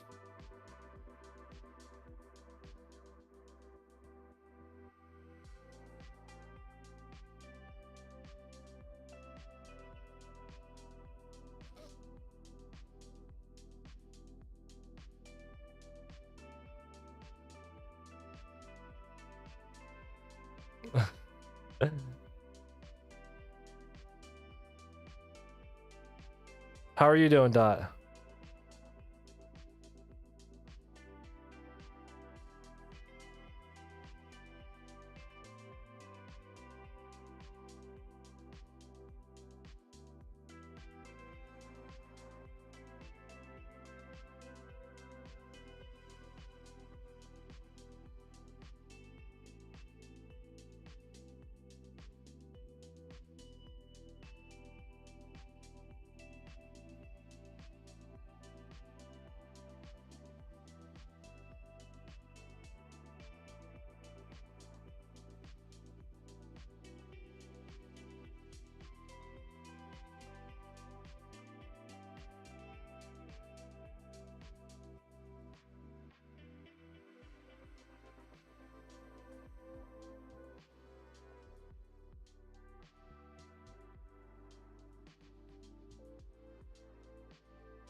What am I gonna do with all these sketchbooks that I fill up?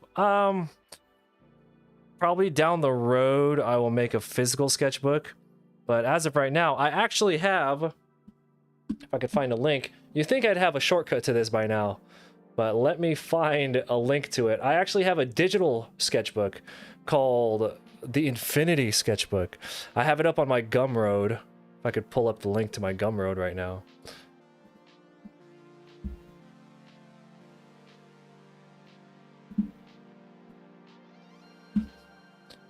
So this is my digital sketchbook. It's available on Gumroad. Basically, you buy it one time, and I upload all the sketches that I do that I don't post on social media. And then I upload more pages every single week. So you buy it once, and then like you just keep getting more and more and more pages forever. We have 55 weeks. And I think it's close to 400 pages available on it now. But yeah, that's what I'm doing with my sketchbook pages now. It's available in my Infinity Sketchbook. If I have the link to that. If anyone's interested. What the fuck is my link to?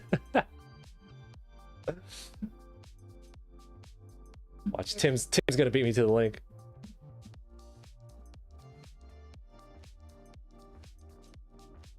I have enough sketchbook, like I have organized everything in a folder. I have enough uploads to go to like 100, I think, was it 140 weeks? And we're currently at week 55. So I'm set for a long time on these uploads. Yeah.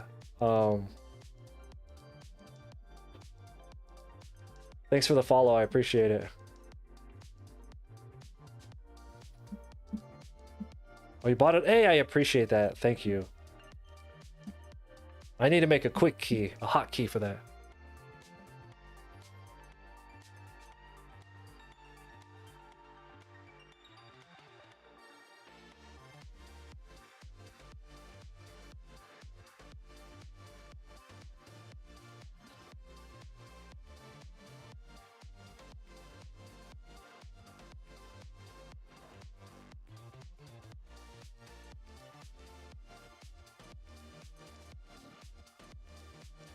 Thank you for picking up the Infinity Sketchbook. Real talk, we want to talk art business, right? I made the Infinity Sketchbook a digital sketchbook because it's honestly like, it's like zero money investment on my end. I don't have to produce books and I don't have to store books, you know? So I did it as like a feeler to see who would be interested in my sketches before I went and invested like thousands of dollars to produce sketchbooks, right? And considering I have moved very little Infinity sketchbooks, that's why I don't have a physical sketchbook out right now. Because if people don't even want to pay, I had the price down to $5 at one point, right? People weren't willing to pay $5 for basically a lifetime supply of my digital scans of my sketchbook. How's anyone going to pay whatever the fuck I was going to charge for a physical sketchbook? You know what I'm saying? Yeah. David, what's going on? Am I on Twitch as well? No. I'm on YouTube as well. we are primarily Twitch, but no. Yeah. We're on both.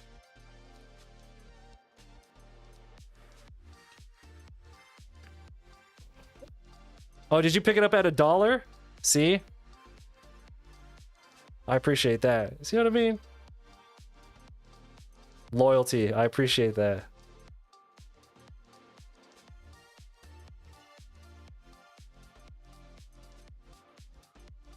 Yeah, I've been asked many times, yo dog, you gonna release a sketchbook? And I'm just like, yo, I could, but how about you support this little one first? No, I'm good. I'm like, get the fuck out of here, son. They do, yeah, they do. But I'm talking, they for sure prefer physical stuff. But my point is the number, the volume of the digitals that I've sold is so low that even if I got like 10 times the amount of people, let's say I got 50 times the amount of people to get the physical compared to, the digital, I'd still be like, that wasn't worth it,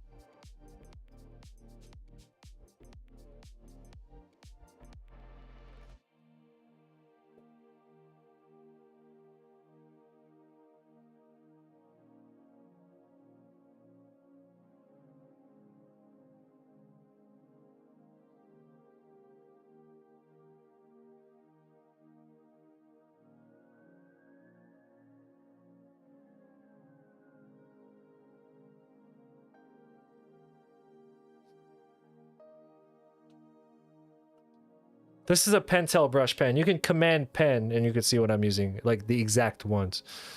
People are all talk. The cost of making a physical version is probably won't be recouped. All right. Let me show you some. Let me show y'all some. All right. So again, I'm not trying to plug my online shop to y'all, right? Even though I literally just did. So what I sell at conventions when it comes to fan art, because you know fan art makes money. So these are some of these grayscale ones. These are like originals, okay? But like when I make fan art, I make things like this. That's a bad example because it's really small, but that's every Marvel vs. Capcom character. This is my 1,000-hour drawing of every Dragon Ball character, right?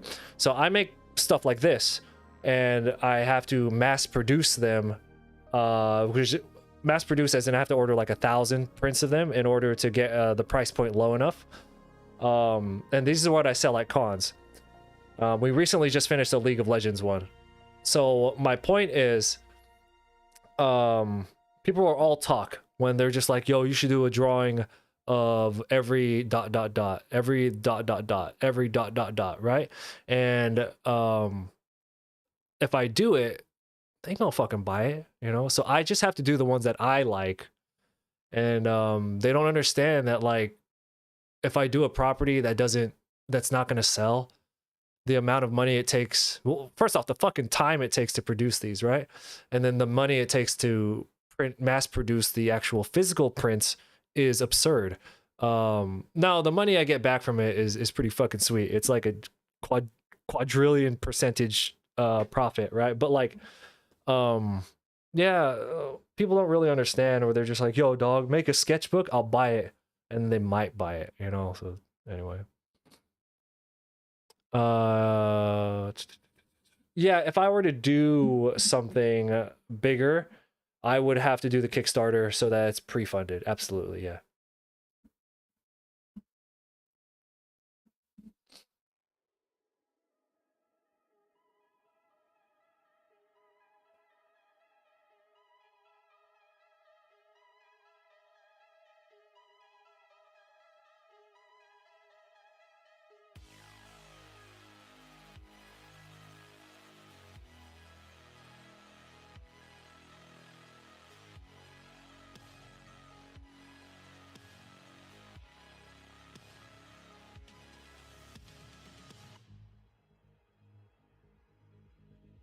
So, okay, earlier we were talking about signing up for cons, right? And you're just like, that's it? Well, that's not it, okay? You have to follow and make sure that you sign up when signups open. You have to hope that you get in, and usually you're paying your table a year in advance. That's how the cons are these days.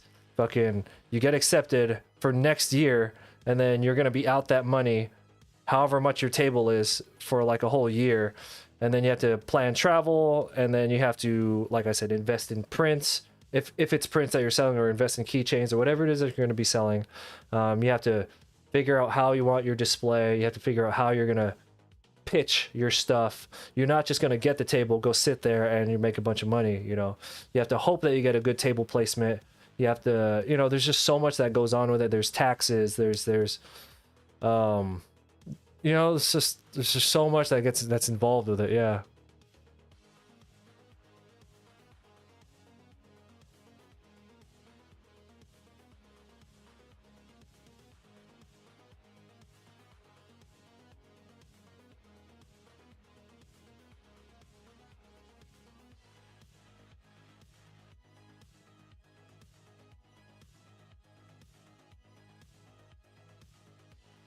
You have to hope your flight doesn't get delayed.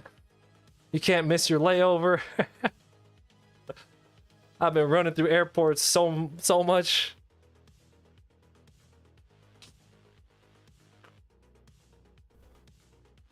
Liability insurance. If the con requires you to have liability insurance.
Oh, it's all worth it. Yeah, absolutely. Well, if you know what you're doing, then it's worth it. Yeah, but it's a big learning curve, and it does take a lot of capital up front to get it started.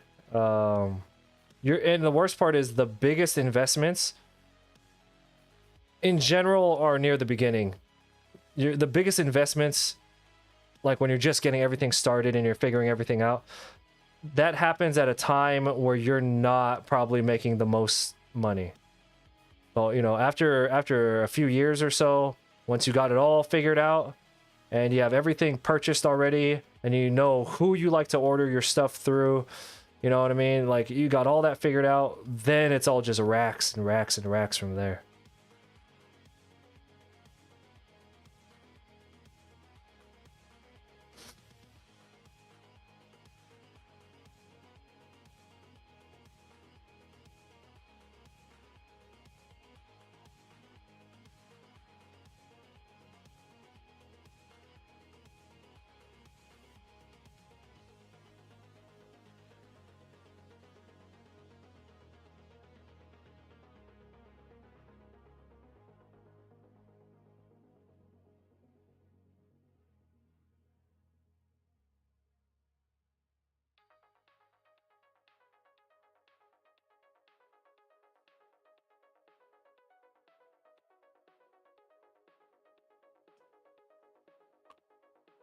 What days do I stream? I don't have a consistent schedule. I just stream whenever I can. But we stream like 4 to 5 plus times a week. Hop into the Discord and you... Whoops. Is that the right button? There you go. Hop into the Discord and you'll know when we go live. The reason things have been inconsistent is just because things have been inconsistent with my life. We used to have a very steady schedule, and then, like, as you know, more things are happening around me, kind of out of my control, I'll just stream whenever I can. Yeah.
Well, I'm glad that everyone tuned into this.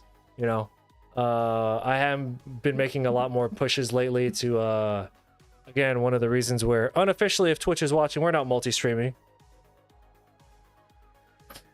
But anyway, yeah.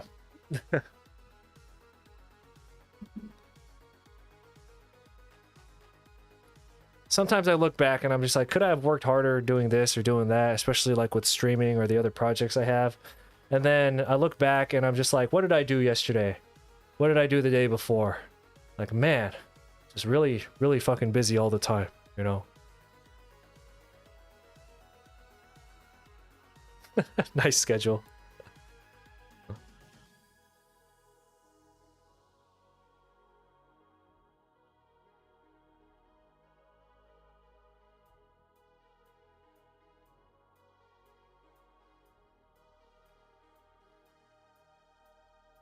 Anyway, for all the new people we have, thank you for coming through. I do appreciate it.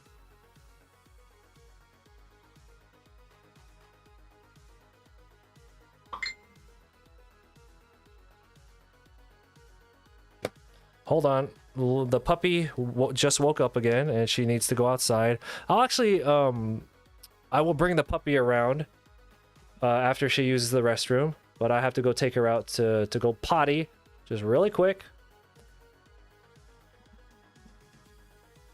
Give me like 5 minutes and I shall return. Until then, enjoy this sweet 1-minute ad, which can be avoided if you use that Amazon Prime sub, which I know y'all got. Give me a minute.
Parsley, come here.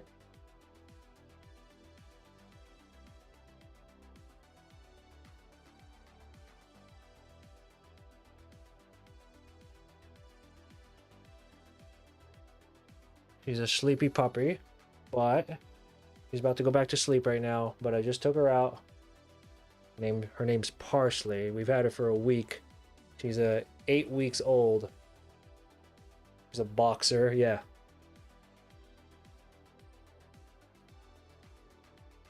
When we picked her up, she was so malnourished. Like, you could see all the bones. Like, you could see her fucking shoulder blades popping out and everything. So we've had to really bring her back to health. She's gonna be a pretty small dog, even for a boxer.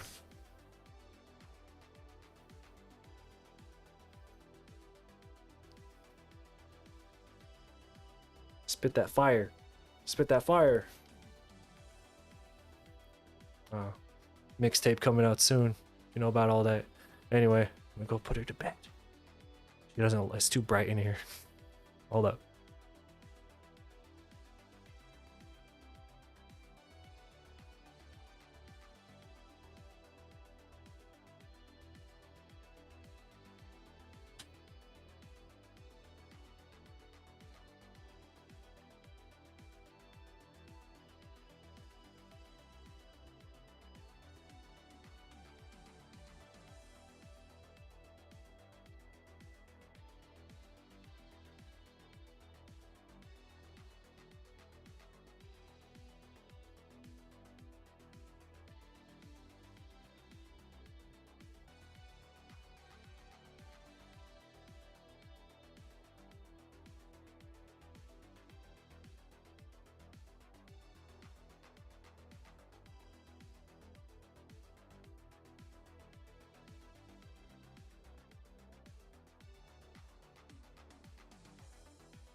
Best dog I ever had was a boxer. His name was Titan. We have 2 boxers.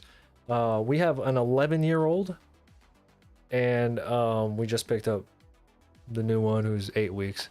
The 11-year-old is named Pepper, and the new one is named Parsley. I'm that clever. 8 weeks old and still larger than your. Yeah, well, we're not sure how large she's gonna get. But her paws are fucking huge, like abnormally big. So like particularly with boxers, but I guess with all dogs, you know, the size of their paws when they're puppies is an easy way to kind of determine what their end size will be. So if that's any indication, she's gonna be pretty big. But she was malnourished for the first 8 weeks of her life, so I don't know if that's gonna impact that or not. But anyway, we're just taking care of her. She's a little fucking brat. But she's so cute though, right?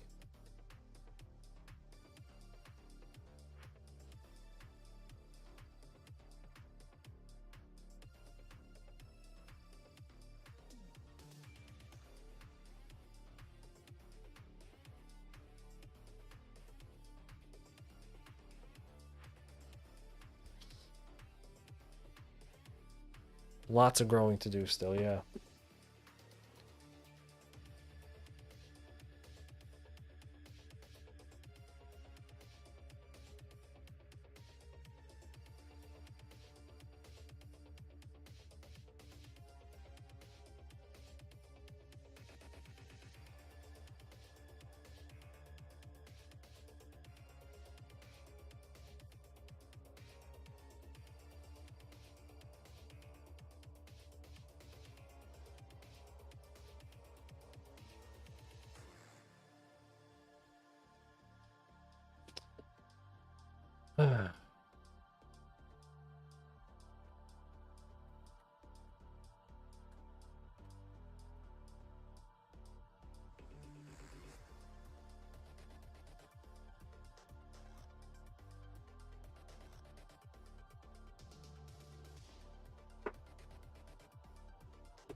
All right, y'all, give me a second.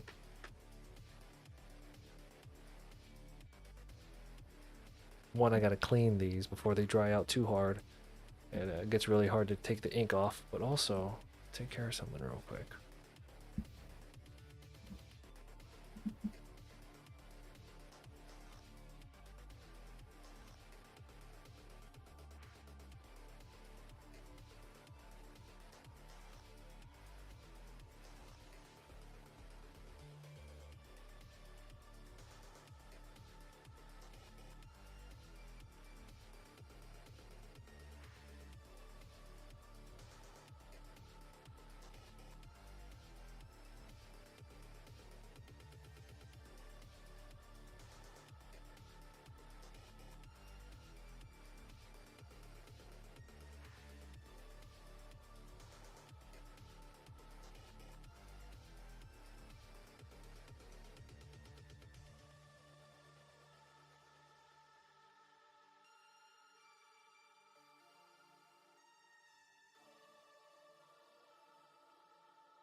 Okay, there we go. Got it working.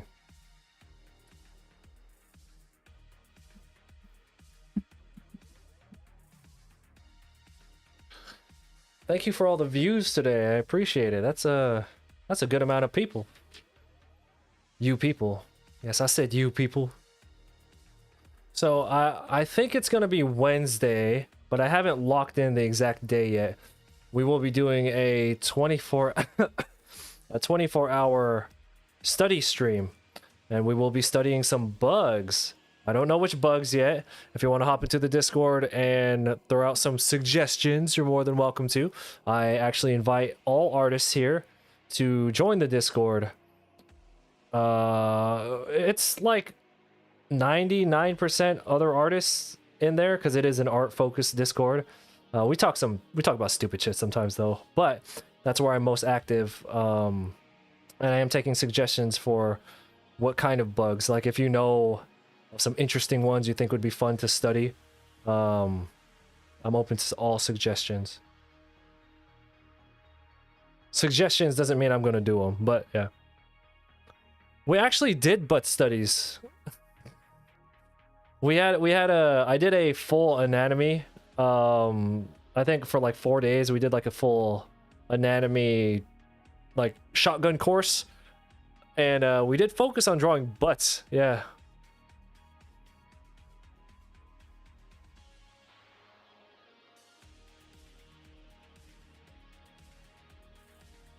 Because I mean, we all got them. I mean, everybody poops. Yo, speaking of poops, so this new dog, right? Segue. This new dog is smart as fuck. Like, I know boxers are smart in general. Our 11-year-old is really smart. But this new puppy is like obscenely smart. She's gonna be a handful when she gets older. Like, we've had her a week. She's 8 weeks old. She already, she picked it up from mimicking the 11-year-old, right? She already knows to sit when she wants something. Like she must have saw our 11-year-old dog do that. We did teach her to sit. She 8 weeks old. But now she doesn't quite respond to the sit command yet. Like I said, she hasn't been trained. But like she just does it in the perfect situations where I would probably tell her to sit before giving her anything. She responds to her name already. She lets us know when she needs to go outside. So we haven't had any indoor incidences with pottying in a couple of days. And again, we've only had her a week, you know. Fucking ridiculous. It's making life so much easier. Training a puppy is usually a hell of work. Twitch changed it to $50 payouts for real? I didn't know that. I just get my payout on the monthly and I'm just like, sure, whatever, cool. I'm so happy that like I pretty much consistently get my payout every month. Your boxer knew how to open doors? Shit.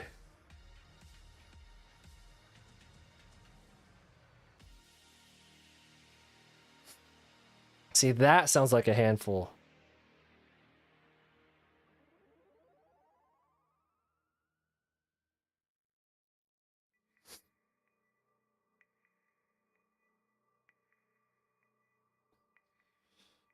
One, two, three, four.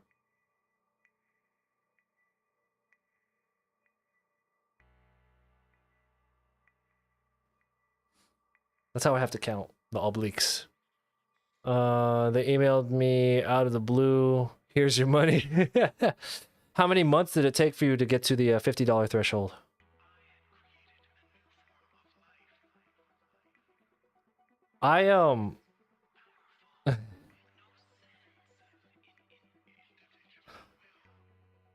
My wife has Amazon Prime, right? I don't, because what's the point of having Prime? What's the point of having two different? Like if I'm married, you don't need two Amazon Prime accounts, right? So I at least get one extra sub every month using her Prime account. I have it written down on the every 10th of the month I just hop onto her computer. Sub.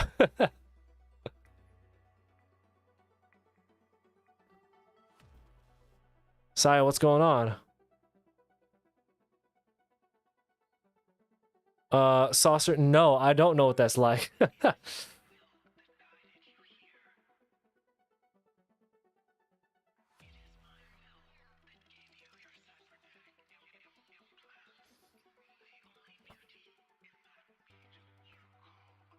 Yeah, when we do the 24-hour stream, I'm sure we're gonna get a lot of that.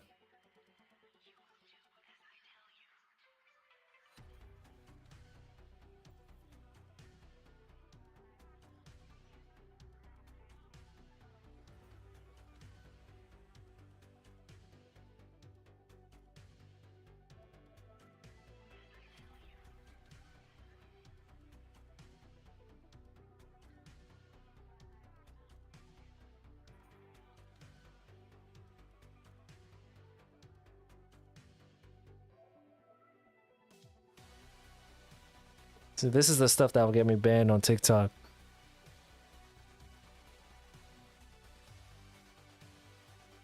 Are the hips and legs difficult to draw? Or have you just drawn them more? Well, everything that you don't practice is hard to draw. Right? But I mean, like, there's really not that many moving parts. Well, actually, there's literally a lot of moving parts in the body. But, like, when you're talking about the overall form of the human, there's not that much stuff going on. It's basically like you got a pair of underwear on.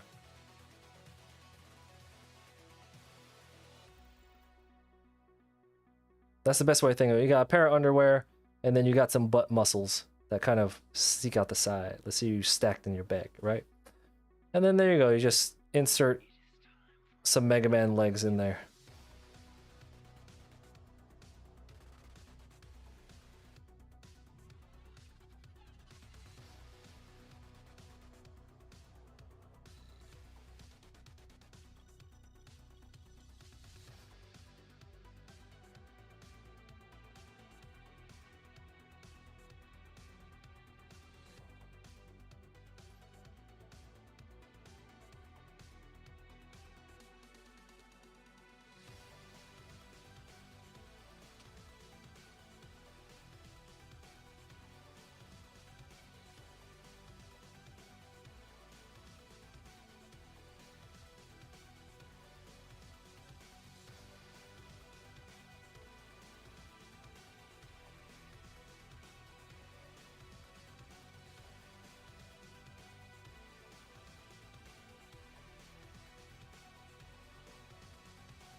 Yeah, the question of is ... hard to draw. Anything that's new or that you haven't practiced a lot is going to be hard to draw. Like I'm pretty confident that I'm really good at drawing hands. And there was the longest time when I wasn't. So I ended up just drawing hands. Didn't we have a 24-hour live stream for hands? Did we do that? I think we did. Anyway, No, it was feet. I had a hard time drawing feet.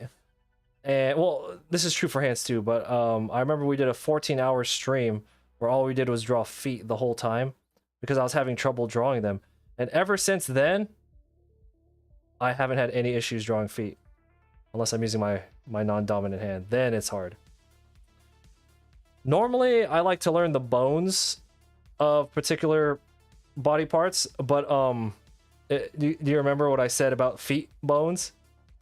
I said I didn't want to bother learning it because one, I'd forget, because feet bones looks like somebody spilled a pile of rocks into a pile. Like somebody had a bucket of rocks and they just poured it. That's what feet bones look like. And I'm just like, man, fuck all this.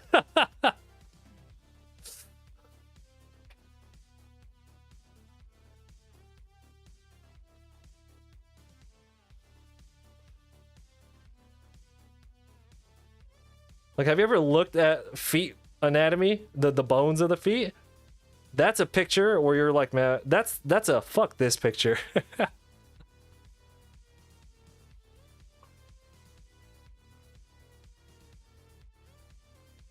Like I know feet are a thing, all right? I know it's a thing for people, and I think it's at a point where it's almost like a meme now, you know.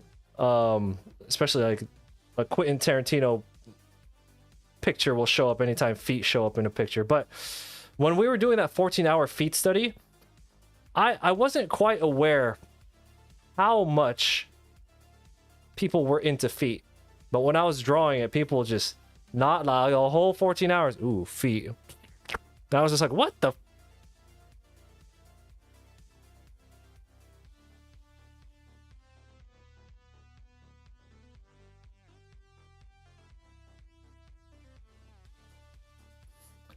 It's fascinating. Like I'm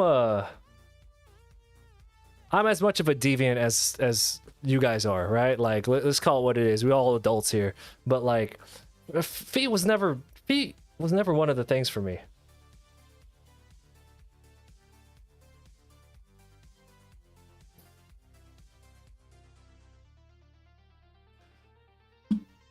You know what I mean?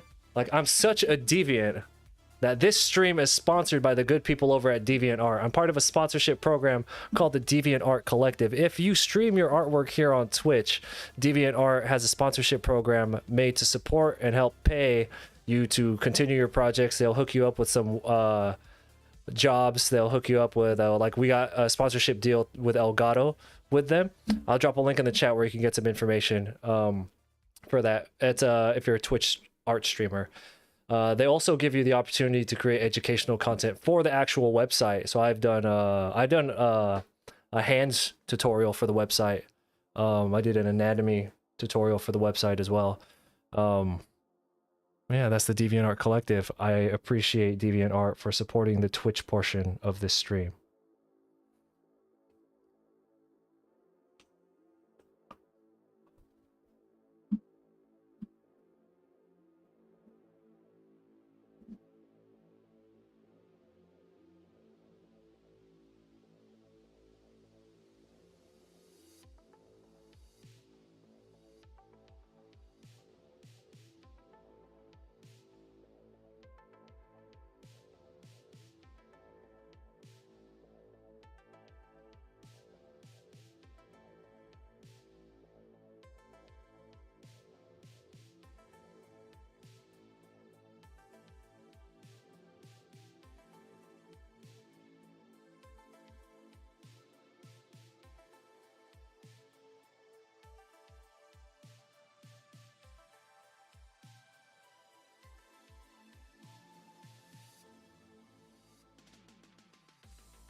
What is the ink? What's the Inktober prompt for today?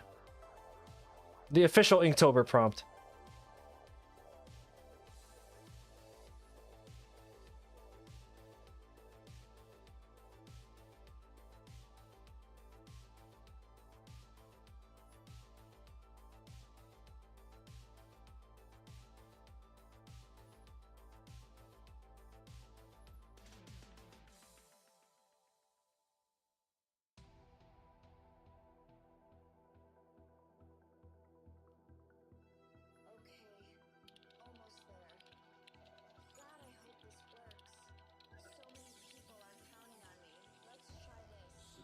Booger, are you serious?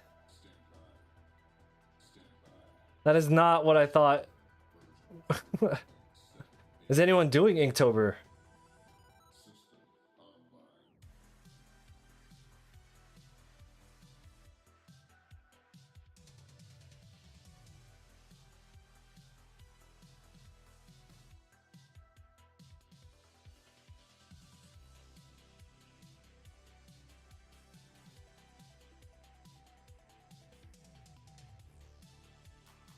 Or did anyone start and then not finish? There is the other one. You don't follow Inktober? Booger. Not doing it this year? Oh yeah, Exo, you got other things that you're doing in October, yeah.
You're running a 90-day test on Twitter, posting art every day or every 2 days, trying to test the algorithm.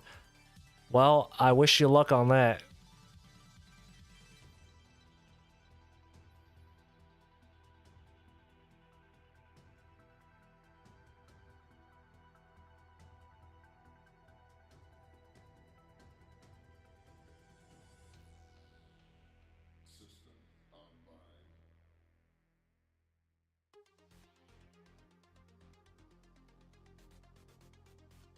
I'd actually be curious to see your data on that, honestly.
You know, that there is a legitimate way to figure that stuff out. Like, people do it for a living, you know?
Well,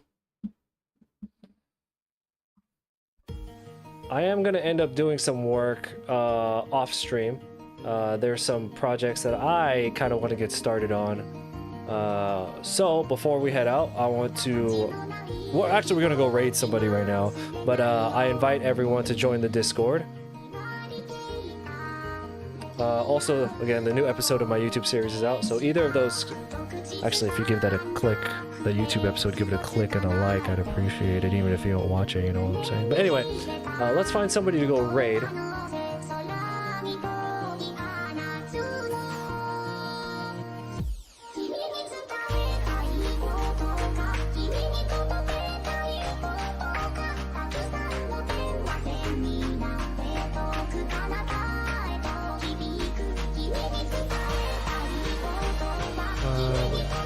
I've been getting low likes and retweets, but they have been organic. Okay. First time here, you're like, yo, I appreciate you guys coming through. No, but yeah. So we're gonna be streaming a lot more on this not multi-streaming. Anyway, no, I hope you guys had a good time. Here, we're gonna go raid somebody. We're gonna let the raid go do its thing. We're gonna let the raid... There's a traditional artist who we're gonna go raid right now. We'll let the raid go and send us off into the sunset, but I'll hang out here for the next minute or so. But yeah.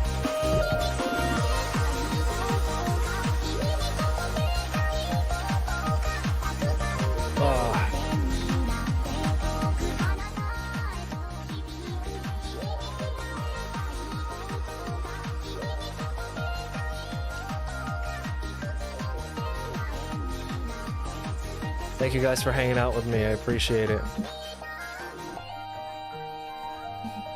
Oh, the raid's gonna launch in like a minute, so we're just gonna chill and let it do its thing.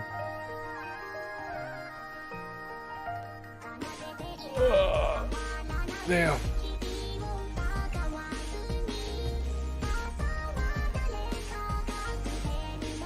By the way, my dog says thank you for all the kind words.